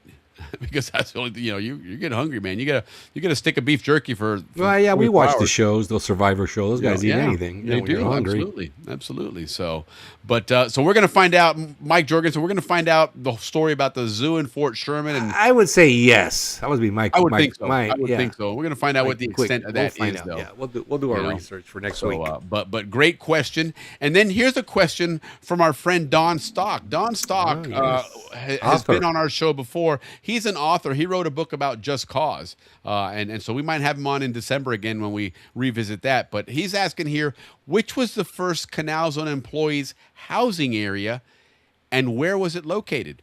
Good question. Yeah, Ricky, that piggybacks off of what you were mentioning earlier, right? Yeah. So, it has to be one of those, it would have to be one of those early towns, Like what is it, Red Bank or Gorgona? Yeah, Red Tank Empire? or Gorgona, one of those, I would say. That's we'll look it up. We'll have the answer next week. Oh, for sure, man. Thanks, Don, for the question. But yeah, so that's kind of cool. I hope you guys enjoyed that. It's fun to answer some of these questions that we don't know some things about, and they're definitely interesting things to learn about if you want to learn Canal Zone history. More. But again, they may not be long enough to get a full segment out of it. So I think this is a great way to get some of those questions answered. And here, Vern's going to chime in a little bit and say, yes, there was a small zoo set up by the Jungle Warfare Group. I remember seeing it while in, okay, right on. There you go. So we're going to get some details on that and answer it and get a good answer on that, try and get a little inventory there and find out what they have going on. And I know that they're getting ready to restart a lot of that stuff. We've heard in the news in recent months. That stuff is already going on. Well, they got the big Panamax war games soon, if not this weekend, next weekend. Correct. They're all there, but that's been going on since we lived there. Panama, Yeah. all these countries are there to protect the canal. Yeah, when that time comes. So anyway, guys, get your questions in. You can go to the Facebook, the SCN Canal Zone page, and chime in on there. I'll throw this a clip from this segment into the Facebook, and if you guys want to just chime in there and throw some comments. But there's a lot of fun things to learn about the zone, small little things that I think this is going to really bring to light. So thanks these guys for chiming in and everybody, man. Eric awesome. earlier and last week, and Jim Nom, thanks for that question as well. But anyhow, listen, hey, great show, man. It was fun. Congrats to Dodd Dupree on winning that 4-pack of Howler Monkey Sauce. That was really cool. And everybody, thanks for listening. You guys did really awesome, man, answering all these questions. Willie and I think that maybe you guys will forget. That's why we love this. But man, not you guys. Thank you very much for that. We really appreciate it. Hey, Steve. Yeah, Steve Ranson. He was on appreciate our show. it, man. Steve Ranson was our mass media teacher and English teacher at BHS, and he also worked at SCN. That was one of his side gigs, I guess you could say, as part of his reserve duty and stuff. But he made it to our reunion here at 86 reunion. Right on. Man, it was great to see him, man. So, next week, guys, beginning of the month, Dave Dahlstrom's going to be joining us. He might have a special guest. We're trying to confirm it though, but he's going to be talking about the Balboa Theater and that. And Willie, I'll keep working on Pablo Prieto to come on our show. Let us know what it's like to be Pablo Prieto. Did get a semi-confirmation. I'm going to go on a limb and say with our that's a tough one, but man, you pull that off, Willie. Yeah, you're the man. Going to join us. That's going to be really cool. So the Panama Canal administrator on our show, guys. Got it. Canals on forever, indeed. Yeah, it was a lot of fun. It was a great show, a great win for you, Dodd. Well done. Right on, Dodd. Vern, our little Chiva. Yep. Hey, listen, guys, thank you. Thank you from the bottom of our hearts. Truly, we mean it when we say we love you. We love the show. We love you guys accompanying us. We love everything about this. Thank you. We'll see you next week. Salud, everybody.